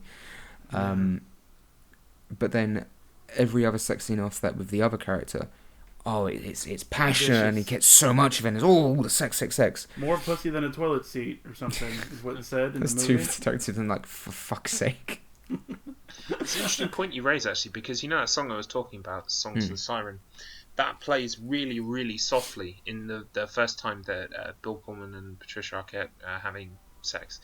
And then when it's later on and it's the Pete character having sex with arguably her, the music plays much louder. So you can make it out much more clearer. So it's kind of like, I don't know, kind of represents a truer or a purer love, I guess, or maybe that all of that jealousy hasn't worked its way in yet, but is about to. It's there, yeah. I mean, it's obvious that already he doesn't particularly trust her. He shouldn't. No, he shouldn't. Not with who she's hanging out with. Jesus, like, Andy, why would you hang out with him? He's skeevy and creepy. Yeah. That and the mob guy. Yeah. You know? So he's like, I Mr. know Eddie. who you're with. I know what he can do. Why the fuck am I dealing with you? Yeah. I love that scene where apparently he's been calling Pete's phone all night and he won't tell his parents. His parents are great, by the way. Wouldn't tell his Oh, parents Gary Busey, who he is. So he answers the phone and he's like, "Are you okay, Pete? Are you all right?" Then he hands it over to the mystery man, who like puts the fear of God in him, and then he hands it back to Mr. Eddie. He's like, "I just wanted to check you were okay." I'm glad you're okay, Pete. I'm glad you're okay. It's like so threatening. Yeah, another thing I think reinforces the fantasy theory is that I think that phone itself is almost the fantasy is starting to break down. Yes. Because much he like looks up Jacob's his- Ladder, stuff yeah. is kind of pulling the dream apart. Because Yeah. he has that, and the mystery man says that it's not really interesting as well. But he's having that conversation, and his parents, who have been so supportive up to this point, like, to be fair, like, his parents are fucking lovely. It's the nicest I've ever seen Gary Busey. Super Like, cool as the well. nicest They wear like character leather in the jackets movie. and stuff. Yeah, like, they're really cool, and Gary, it's like the nicest I've ever seen Gary Busey. Usually he's a madman in films because he is actually crazy. But the guy is bonkers. But they're there supporting him the whole time, and they're right there with him. And he as he puts the phone down, he looks up and they're both gone. Yeah. And they're just gone. I think that reinforces that it's the fantasy is starting to fall apart. And the theory I read is that when it really ends is right at the end when he goes to that cabin with Renee's twin sister Alice. Alice, yeah. And they have sex again on the sand. And he This is says, a bad I want idea. you, I want you, I want you. And Sand she's, everywhere. oh yeah, sand everywhere. Yeah. Think of your knees. Bring a towel, Yeah, definitely Bring bring a a towel. big Like, you don't want towel. that. You picnic don't, blanket or something. sand is not fun. Sand just It's getting rough, in your of course, knees. and it Rough gets as everywhere. course, memes. Head fan. I mean, come on! I had to. That's where George Lucas got his inspiration. Oh, man. He was That's like, "This like movie insane lied to once. me. It's not sexy." I was trying to no. I don't know. You know, he talks anymore. But yeah, there's the sex scene right at the end when and Pete's saying, "I want you, I want you, I want you," and she just says to him, "You'll never have me." Yeah. And Do you know what that and then she reminded walks me off. of? And it's funny we've been talking about Jacob's Ladder. It Mm. reminded me of that voice that goes "Dream on" when he's Dream in bed. on. Do you Yeah. know the one Yeah, where it's kind of like "fuck you and your dream"? yeah. Like this Wake is up. not real. Yeah, It's like, I love just that. accept It's it. so just it twists the knife. Right, because it's when she says that and she walks off. That's when Fred comes back. That's when he stands Yeah. up and he's Fred again. And she's proud and in control, butt naked. You know, just like sauntering up the steps, like Yeah, and Yeah, then I'm the sorry. mystery man is it's over. because he when he I mean we skipped right to the end, but when It's okay. It's and he enters and he just says, you know, where's Alice? And he says if she said her name was Alice, she's lying to you. And then he holds the video camera up and then gets very I love aggressive. that bit. That's my favorite bit of the movie when he Yeah. chases in with the camera. It's just it's so Right, it's like- nightmarish. Yeah, it is. It's again, it's like it's just a strange pacey man walking after someone with a video camera, but it is very unsettling. Again, all he does it's just the way he holds it up. It's because he's calm. He's calm the whole time, except when he says, "What's your fucking name?" Yeah. Which again, I think It's lends to someone the kind of fantasy. holding a mirror up to him to make him realize who he is. Sort of. Yeah. It's like, you are Fred Madison. This is not real. Because another thing I've read is that a lot of people think that the mystery man embodies is his jealousy, is Fred's jealousy. It makes a lot of sense in terms of you invited me into your house, like Yeah. you know, you brought these kind of jealous fantasies or thoughts about what might be happening with your wife and this Andy guy, and it's it just kind of it got between them, and then like the literal face over her face is kind of like I can't see you as my wife anymore. I see you as my jealousy and anger. and also the when he again we'll get back to other stuff as well, but that he kidnaps Dick Laurent. Even his name might not even been Dick Laurent. That's the thing, which is something a little theory I have. But that is a thing they introduced very late, and they just go, "Oh, that's him next to Dick Laurent in the photo," and it's like, "Oh, okay, Mr. Eddie is Dick Laurent." It's like, really, exactly. But so he finds out that he is actually sleeping with his wife, and I think this part was more of a flashback. It was part of his fantasy as well. But he kidnaps him, shoves him in the boot of his car. They have a little scuffle. The person that deals the killing blows to Mr. Eddie or Dick Laurent isn't even... No, Bill Pullman does cut him with the knife, but it's the mystery man that hands him the knife. I and love it's the that. mystery man. It's the mystery man that fires the gun. So I love if the it is fact jealousy, then it's jealousy that kills him. But that scene when they're tussling on the ground and a hand just goes here with a knife. Yep. Yeah, and he takes the knife, and it's not addressed at all. It's not like that... a lesser film would have kind of been like, "Oh, here he is giving the knife," but it's like it's like it adds to that whole Jacob's Ladder, Dream On kind of thing, where it's just like, real. But this is not real. That's why I think that they're jealous. I mean, it could. I mean, the thing is, when people ask Lynch, she's like, "Fuck you! I am telling you," because he likes people talking about his movies. But I think it does reinforce the jealousy angle, because then it means that it truly is jealousy that kills Mr. Eddie. It's Fred's jealousy that kills him, because it's the mystery man that fires the gun. We have a bit of a lost in translation moment as well, where he whispers to him. We're not privy to what exactly he tells him. He whispers something. And then disappears and he's gone. Yeah, and he's gone for the end. You don't see him again. And then obviously Bill Pullman goes to his own house, buzzes, and then says Dick Laurent is dead. Yeah. But the thing is at the beginning of the movie, that is not Bill Pullman's voice. It's much deeper. Cheeky. Dick Laurent is dead. It's a much deeper voice. So I don't know if maybe he's using that to fill in gaps with his own fantasy. But we have skipped ahead. So doesn't matter. No, it doesn't matter. Not in a film like this. But this movie has a lot of cycles you have to explain, so it doesn't matter. They get one final videotape, and it shows Fred. When you only see like a glimpse in colour, but it looks like he disemboweled his wife. Yeah. Cut her legs and her arms. No, cut her legs off and disemboweled her, because there is intestines all over that floor, and he's just going fucking ballistic. And then it just immediately flashes to him being the police are just kicking his ass. Yeah. Like, you fucking psycho. So again, I think that's part of the fantasy, really. The videotape's probably part of the fantasy. It's whether he chooses to remember it at all, let alone remember it how it happened. I want to remember things my own way.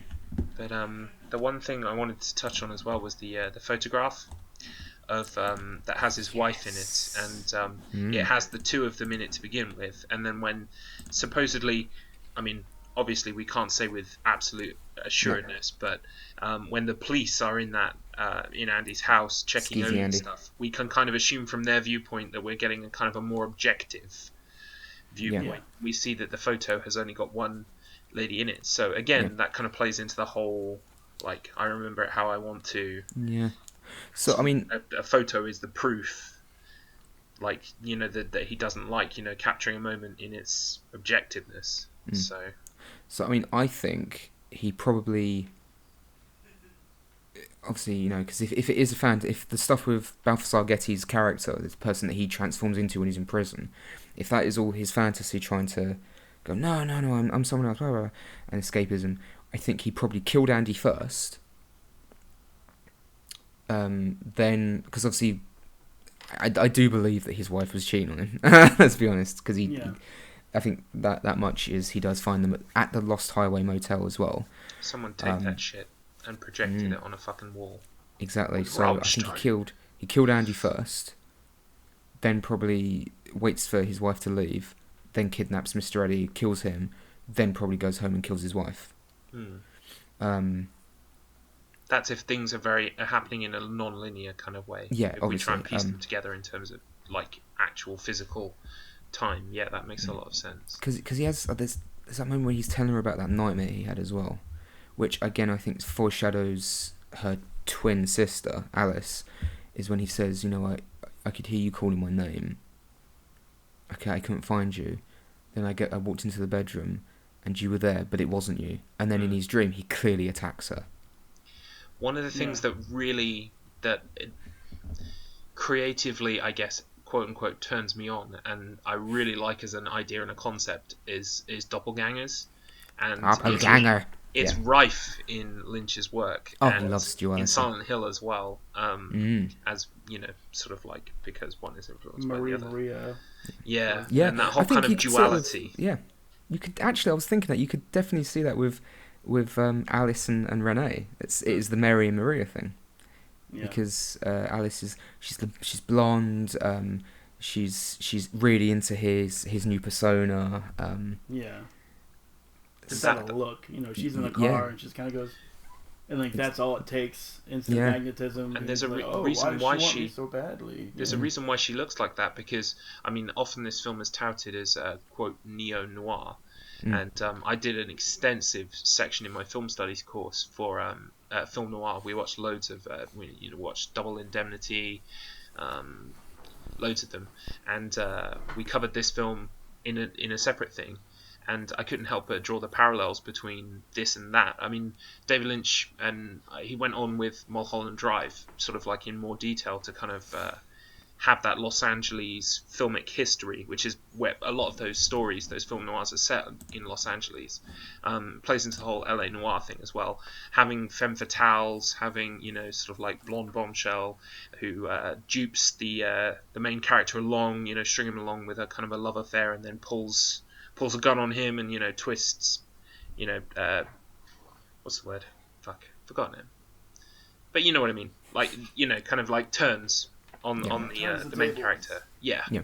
All of those are film noir staples, and it's almost as if he's kind of if you lead into the theory that he's imagining everything, it's almost like he's recasting his life as kind of like a film noir.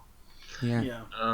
With all of these elements that make it up, crime lords and a femme fatale and stealing the money and getting new passports and running away. All of those kinds of things are like things from that genre. So.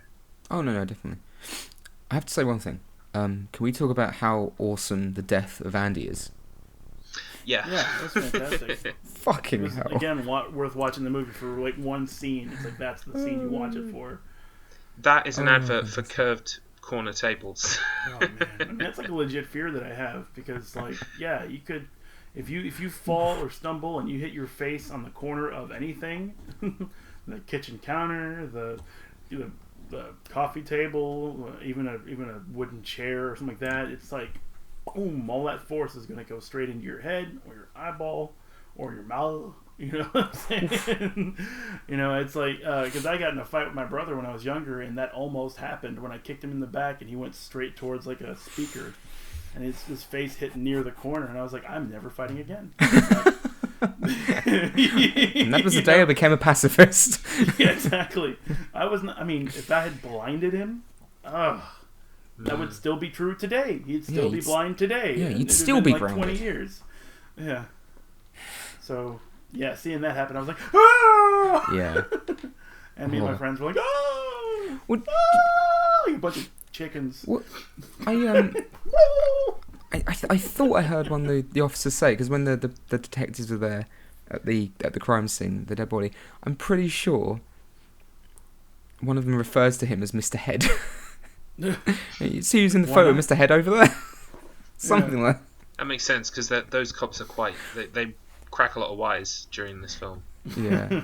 They've seen a lot. It was like when what was it when they asked him at the beginning about, have you got a burglar alarm? And again that it's not the way about the way Bill Pullman says, oh no, we had to turn it off because it kept going off for like no reason. Really, Bill, that's a bit weird. And it's just the way that the detective just says, you should probably turn that back on. But he doesn't say it's snarky or jokingly. He says like really sincere, like, I think maybe you should turn it back on. Thank you for that. Like, if Renee was cheating on Fred, then that could be the reason why it was going off all the time. Either she wasn't setting it off or turning it off the correct way by accident, or if she came home from a late night excursion or something like that, and she just walked in the door and pressed the wrong buttons, and it's the thought she hit the right buttons, and then she goes to bed, and then it goes off and it wakes everybody up, and it's a small subtle hint to maybe that's true that she was cheating on him or going to Walmart for some reason in the middle of the night. Yeah, Hot there were a Pockets. couple of weird things about that exchange. It felt to me, and I don't know if that's just because I already knew where the plot was going before because I'm rewatching it, but it felt like they had a certain air of suspicion about him, even in that early encounter. And I was thinking, the only thing that kind of absolves him is the fact that during the videotape is that they're both visible with the camera. But then I'm thinking, is Bill just remembering that the way he wants to remember it? Also, because of the quality of the camera, I was thinking maybe that's not even him in bed at all. Because I think the way he's laying, you can't see his face. It could be Robert Logia's character, Mr. Eddie. And it could be like, at that the motel that that is he's an embodiment of his jealousy, and that's why the guy's got the camera. Fuck! Solved it. We did it, guys. Fuck you, Lynch. You can't keep things from us.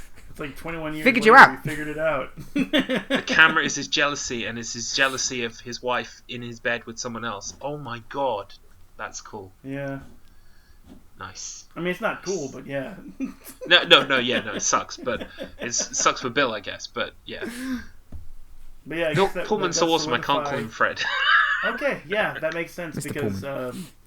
because Mystery Man tells Fred that he let him in the house. And if Fred had any time used a camcorder to film either his wife or his wife with somebody else, that would be where the jealousy started, and Mystery Man becomes the jealousy personified. And so that's why the Mystery Man has the camcorder all the time. Yeah. You know what I'm saying? Like he's like a new character, like a metaphysical character that's introduced in parallel to Bill Pullman's character, and sort of eggs it all along. Man, So, yeah. it's so deep. We can just And go that's the thing. forever. And that's the thing. It's. I mean, it makes a lot. I think it makes a lot of sense. The series makes sense, but we could be absolutely wrong. But that's that's one of the strongest things about the film is that you can speculate about what it means. It doesn't do, because obviously I've seen some really arty-farty films that that try to be like this, but they try too hard to be like this, and they go, "Oh, what does it mean?" Like, have you ever? I don't know if you've seen that piece of shit, The Cell. The Cell with Jennifer Lopez. Yeah. Yes, I've seen that. Jennifer Lopez. That was a very early 2000s or very late 90s art film. Yeah. Kind of inspired by things, I guess, like Seven, where it's kind of like going inside the killer's mind, and everything's kind of like it looks like a Marilyn Manson music video, basically, for 2 hours. Yeah. And see, the difference with that is that the whole time. Who's in this, by the way? Yeah, he is. Yeah, he's and he's guitarist as well. Twiggy, They're both porn stars. In the movie, but the problem with The Cell is that the whole time it feels like, and I've seen actually multiple reviewers say the same thing. It really does feel like he's going, "Oh, isn't it deep?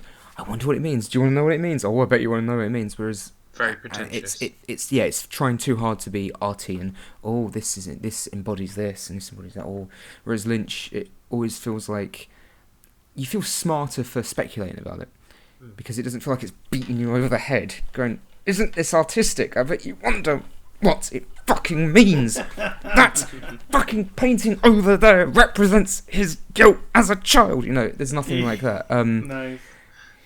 It is more a case of, well, it could mean what we've speculated on, or it can mean something completely different. Maybe it is a fantasy world and it just takes place in the same universe as Twin Peaks where anything's fucking possible. So that's the thing. That's what I think that's what's so good about the movie for me. Is that because it's a film I think that I enjoy just as much every time I watch it, because I always pick it. There's little things that I see, and because it's so mental. And I think it's just constructed really well. Again, it doesn't feel. It's obviously it's very arty. It is very arty. Yeah, that's what I was saying when I was watching the movie. This is just some pretentious art stuff. But I don't think it ever. I don't think it ever gets to that level where it's so up its own arse that it has this grandiose sense of self-satisfaction. Right. No, like The Cell. where the cell is like, look at our sets and how much money we put into this, and there's the horse that gets like cut into like 8 parts. Look at all them, all money. My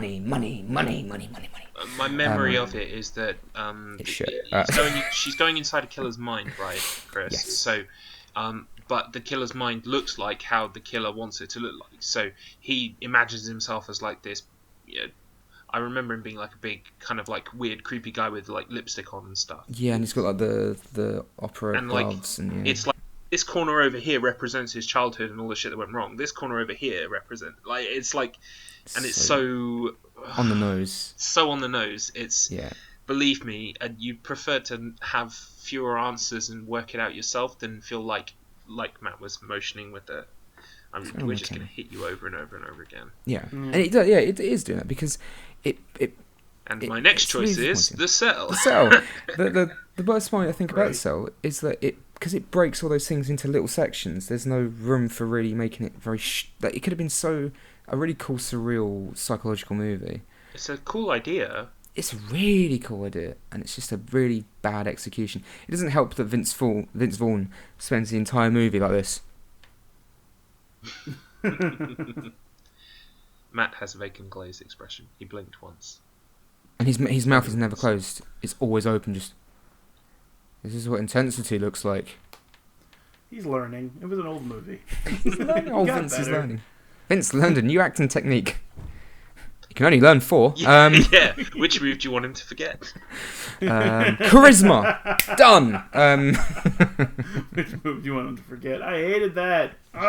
Learn all 5 things. Are you stupid? You useless creature.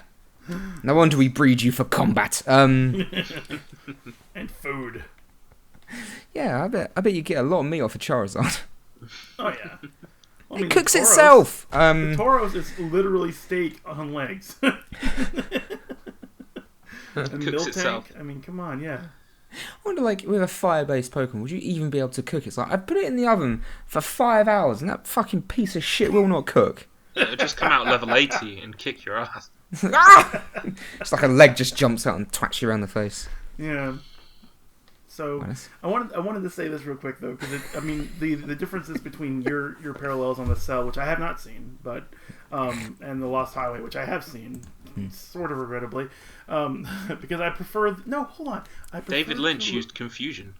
It's super effective. I prefer to remember things the way I want to remember them, and I want to remember the movie that I thought it was. Anyway. The point is, the Cell sounds like, okay, we have pretentious story, let's just put the building blocks next to it, and then people will see the whole thing and they'll see what we're doing. It's kind of like a mural. With Lost Highway, it's like, here's a simple story about jealousy. Let's just lift it up, add a layer underneath, lift it up, add another layer, lift it up, add another layer, lift it up, add another layer. So you have like a skyscraper of ideas that you have to start from the top to get down to, like, oh, okay, now I know why all this happened. Now I know what that floor was for. I know what that floor was for. And all these things make sense when you put it all together. And I guess it's because I'm 36 years old. I just don't have the patience anymore. That's fine. Oh, shit. Like, I've only got 5 years of this left. Yeah. I just don't care.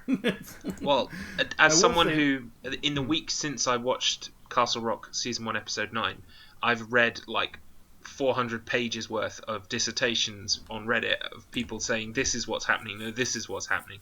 Yeah. I love that. I live for that. So I really hope that I continue to past 36.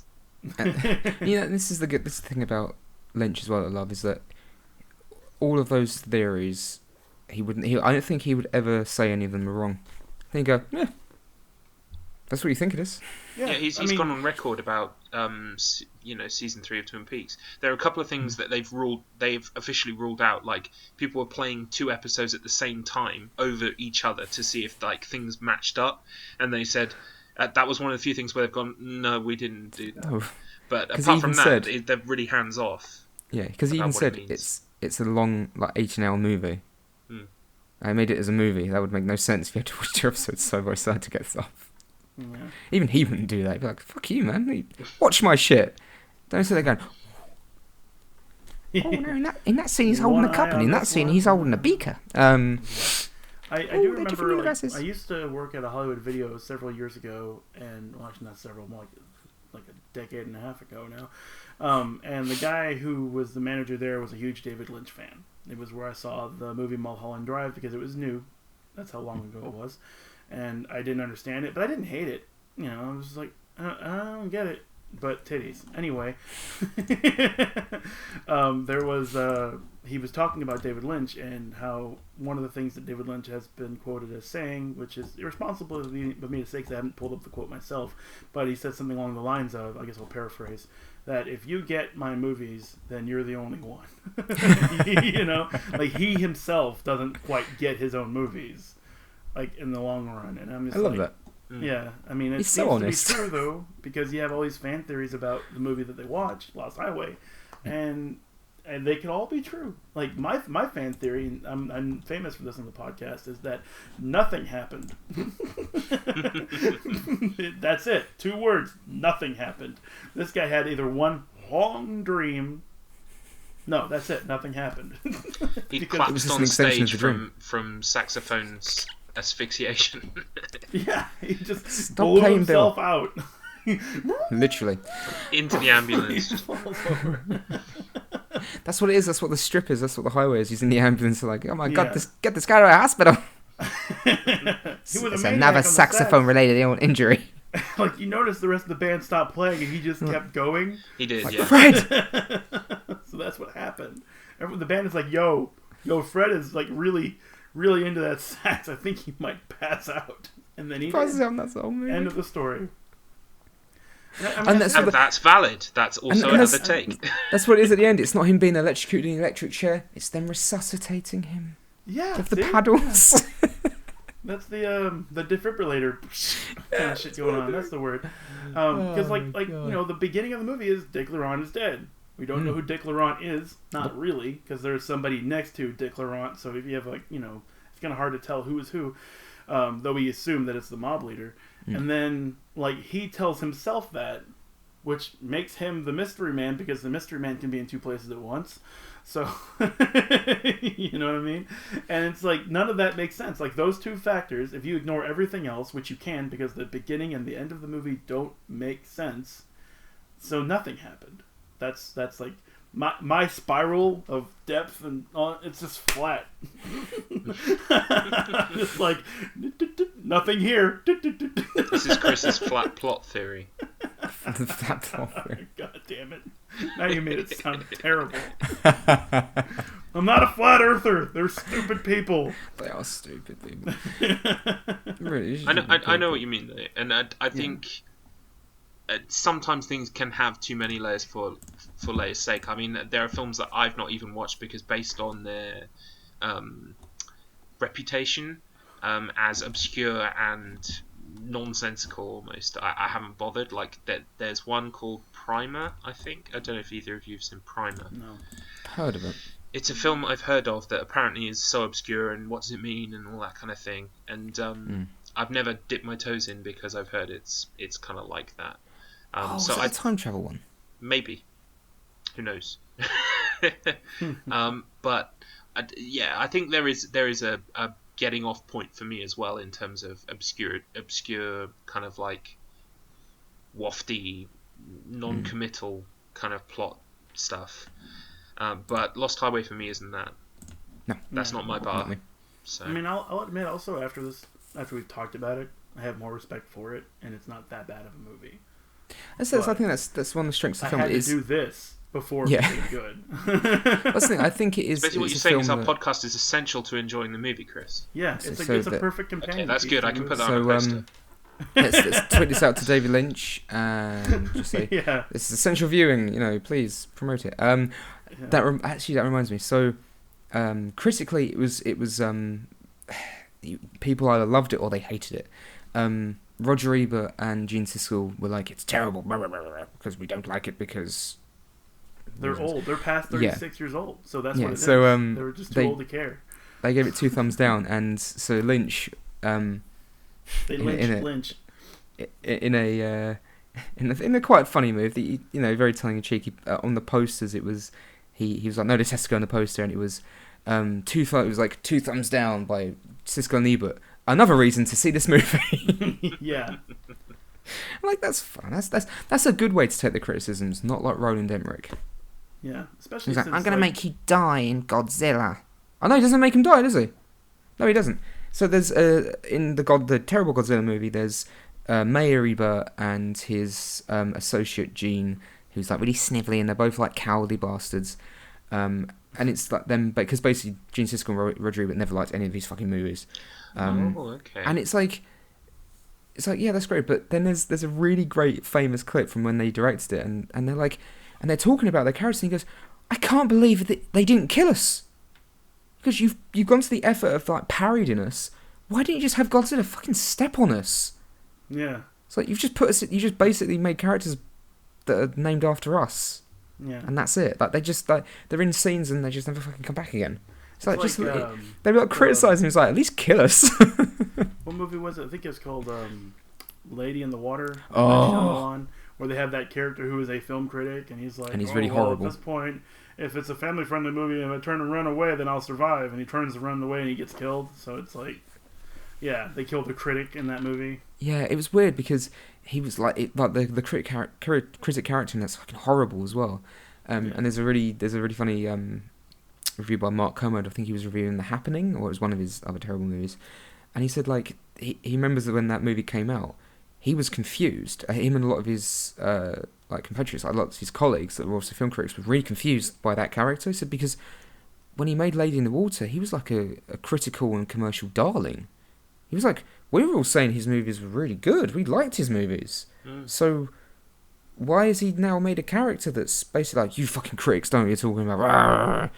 You know, I mean, but you have to take that character with a pinch of salt because that is a movie where he writes himself a character who writes a book that saves the world. Yeah, in English. Yeah, I saw that movie once before. Prick. The only thing I really remember about it is that there's this, like, the whole thing is that it's supposed to be kind of like perfectly foretold, and everyone has a place in saving the ladies. So there's like one guy who lives there who's been training just one arm as opposed to another arm, and that's the bit that I always remember about it. Yeah, and that's the one guy. It's the kind of signs thing where it's like swing away, and it's like, oh, that's what that means 10 years later, and you know that. You couldn't have maybe said, darling, fucking aliens.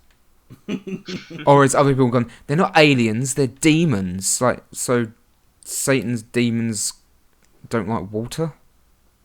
It's still stupid, but yeah, the whole Fire type. It's super.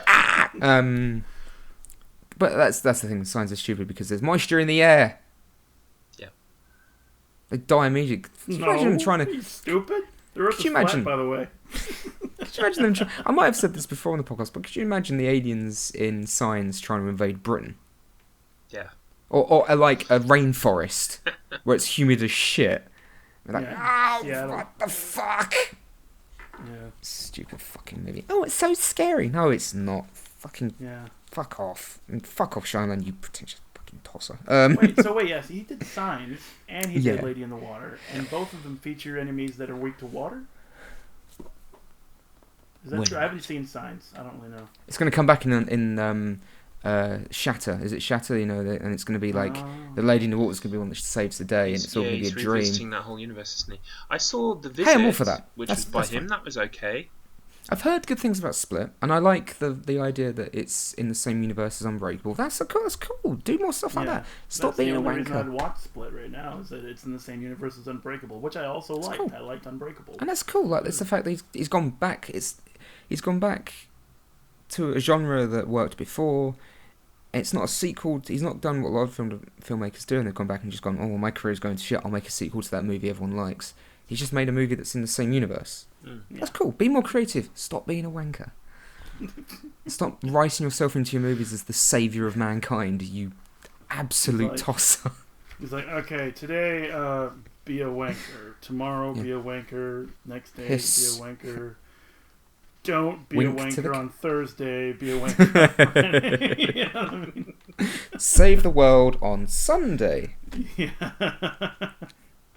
So did we exhaust Lost Highway? Are we done? I think we've covered most of it. I think.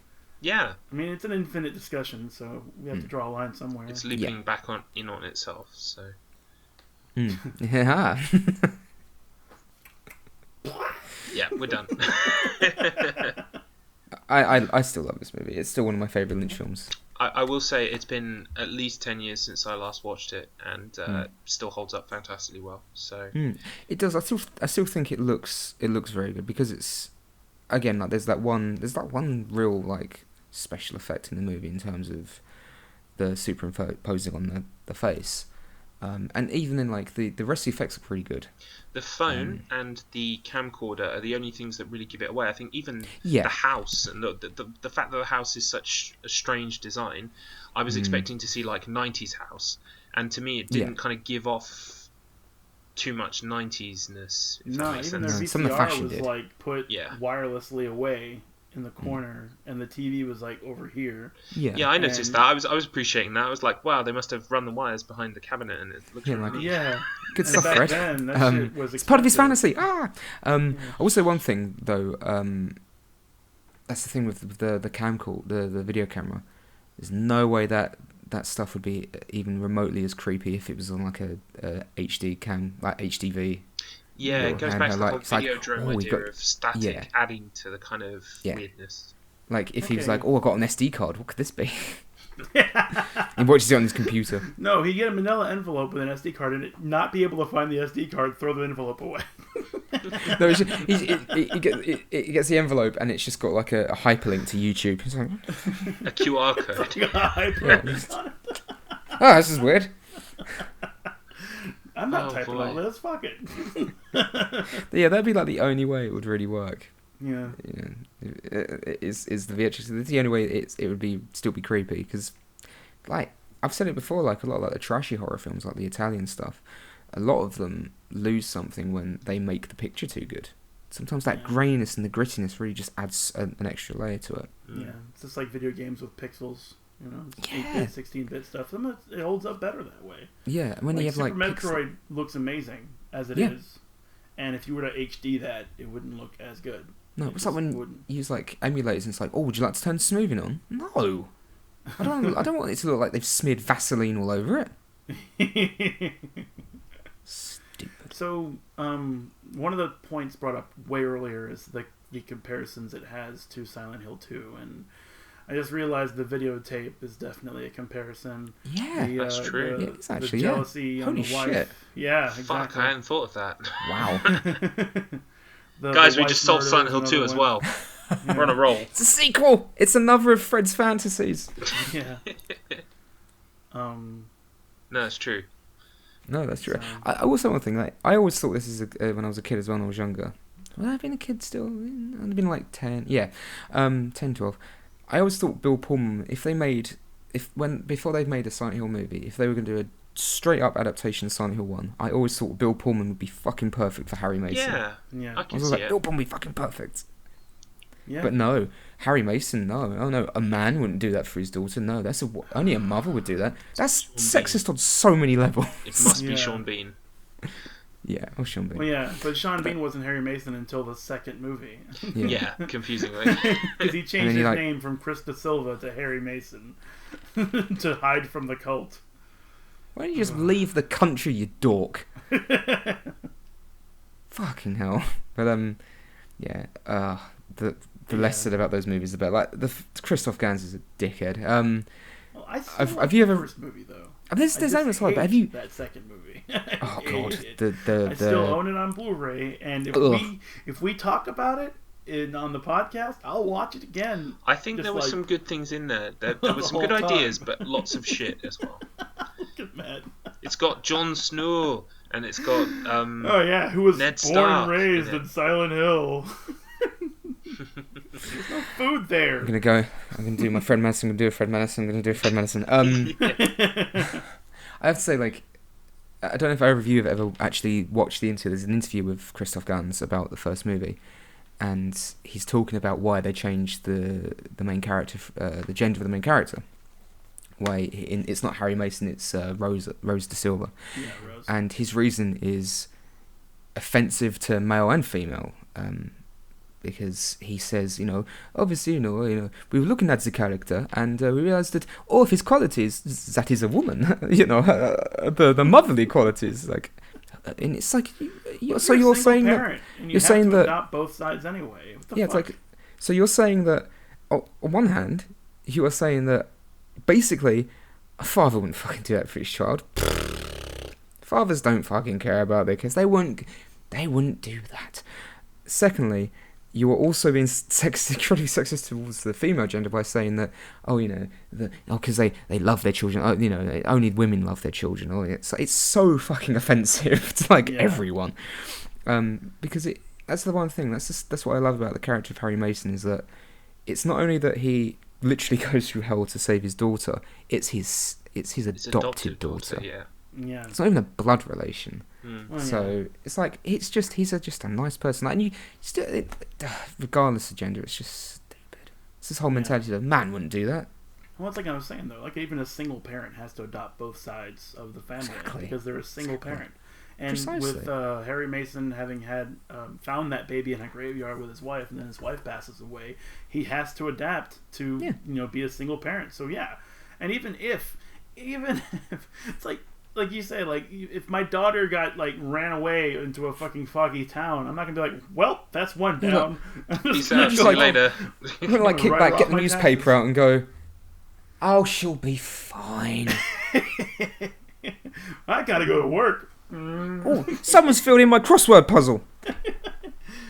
That's why he goes after her. She filled in my crossword puzzle. Fuck! I'm gonna go get her. So he crashes. He's just like, honey, honey, can you hand me the crossword puzzle? Oh, what, he filled it out. What? I'm killing us both. Damn it. We've solved 3 mysteries. Both 2 Silent Hill games and Lost Highway. Yeah. Hat trick. Everything comes in 3s. Everything comes in 3s. So we are all sold out. Time for a break, guys. We did it. Good day's work. Well, anyway, I want to show this thing. This has nothing to do with Silent Hill or anything like that, but I want to show it. I got this for my birthday yesterday. Oh, cool. That's fucking gorgeous. Chrono Trigger. It is Chrono Trigger. Yeah, it's Chrono Trigger. Chris holds up a diorama of Chrono Trigger. But it's like 3D, so the images are in layers. Oh, that's really nice.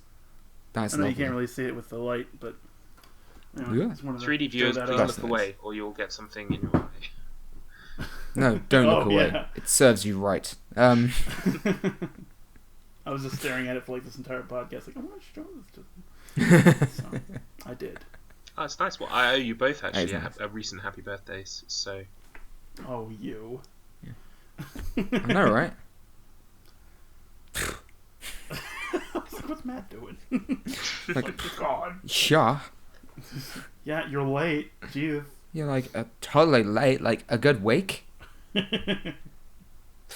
My apologies. I laugh at your apologies. Yeah, apologies. But I have got the perfect present for you guys. It's my choice. I pick nothing but good movies. So I've been thinking about it. I've got a list of kind of options that I've been whittling down, and one film that I've never seen before that I would really like to see.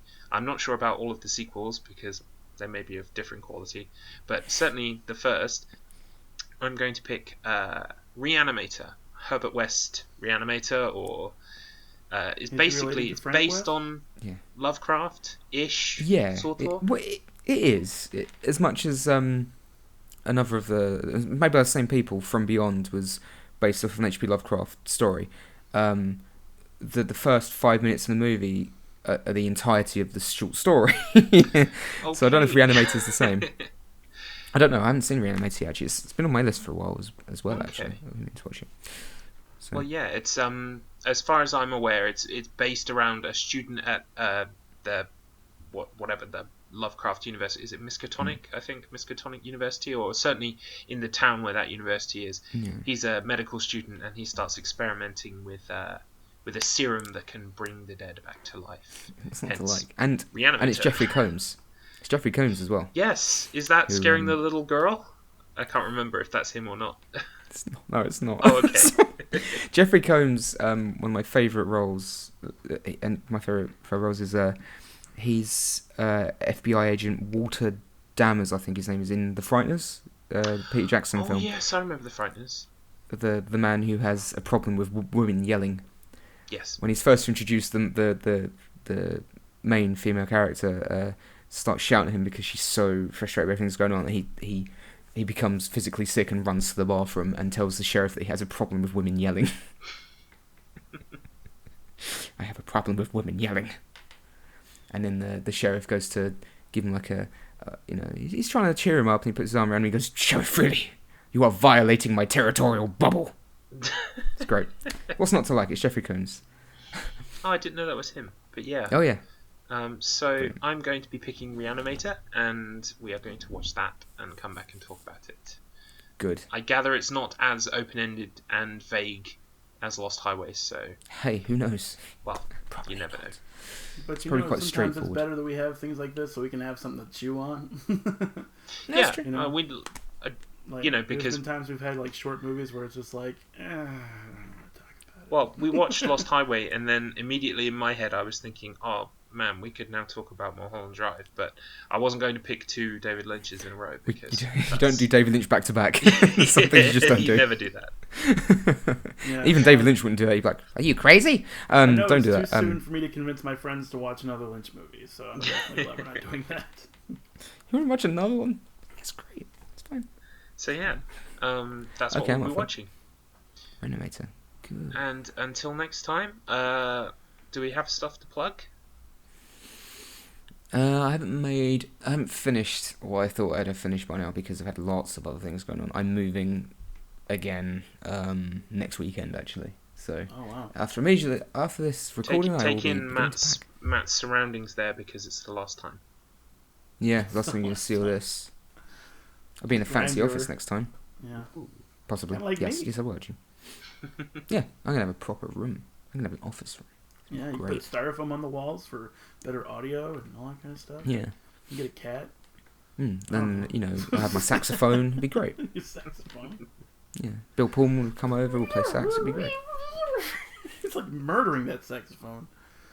He sees it as his wife. You He was choking that saxophone like it owed him money. I can only imagine that, like, he was like playing sax like you're supposed to, and the director's like, no, and he's like, all right, try something a little different. No. Try something different. And then eventually he just gets so angry. Fuck! What do you want? Yes. Perfect. What the hell? That sounds like Lynch, to be honest. There were a couple of actors who were interviewed about Twin Peaks Season 3, and they basically said, look, I didn't know exactly what was going on with my character, but David wanted it done this way, so I did it this way. And it works. That's what happens. You might not understand exactly what you're on the doing, fucking but director's seat. when it all comes out in the end, it's mostly You just have to makes trust him. sense. Yeah. There's a lot of trust involved with David Lynch. That's what he wants. Yeah. I guess I'll do it. Fuck, I'll do it. Yeah, for money. Like, I do wonder, like, what's the threshold where it's like, look, we want you to just strangle the tenor sax. Oh, okay. No. It's like, I'm not going to play it any differently. Here's $10,000. All right, fine. All right, go. Fucking thing. My principle's out the window for $10,000. I mean, Is that all you want me to do for $10,000? yeah. I have a list of services. Ooh. Yeah. Oh, the idea of David Lynch paying anyone for any kind of services like that is just I can't imagine doing it. He's too nice. Yeah. Well, Lynch paid Bill Pullman for rough sax.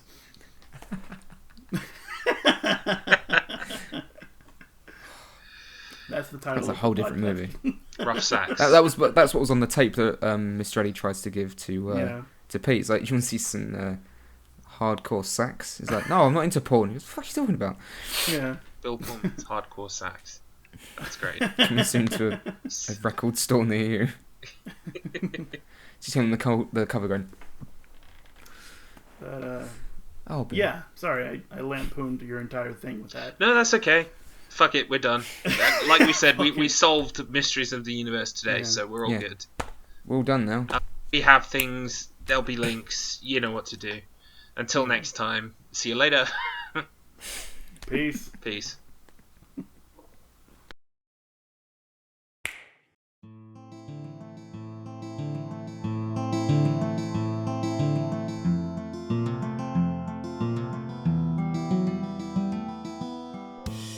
This episode of Spoilers of the Damned was hosted by Axton10_61, Madcus Finch, and Garlops. To find out about us, as well as join the discussion on our Discord, check out all the links in the description below. Please feel free to leave a review or rate us on your podcast app of choice.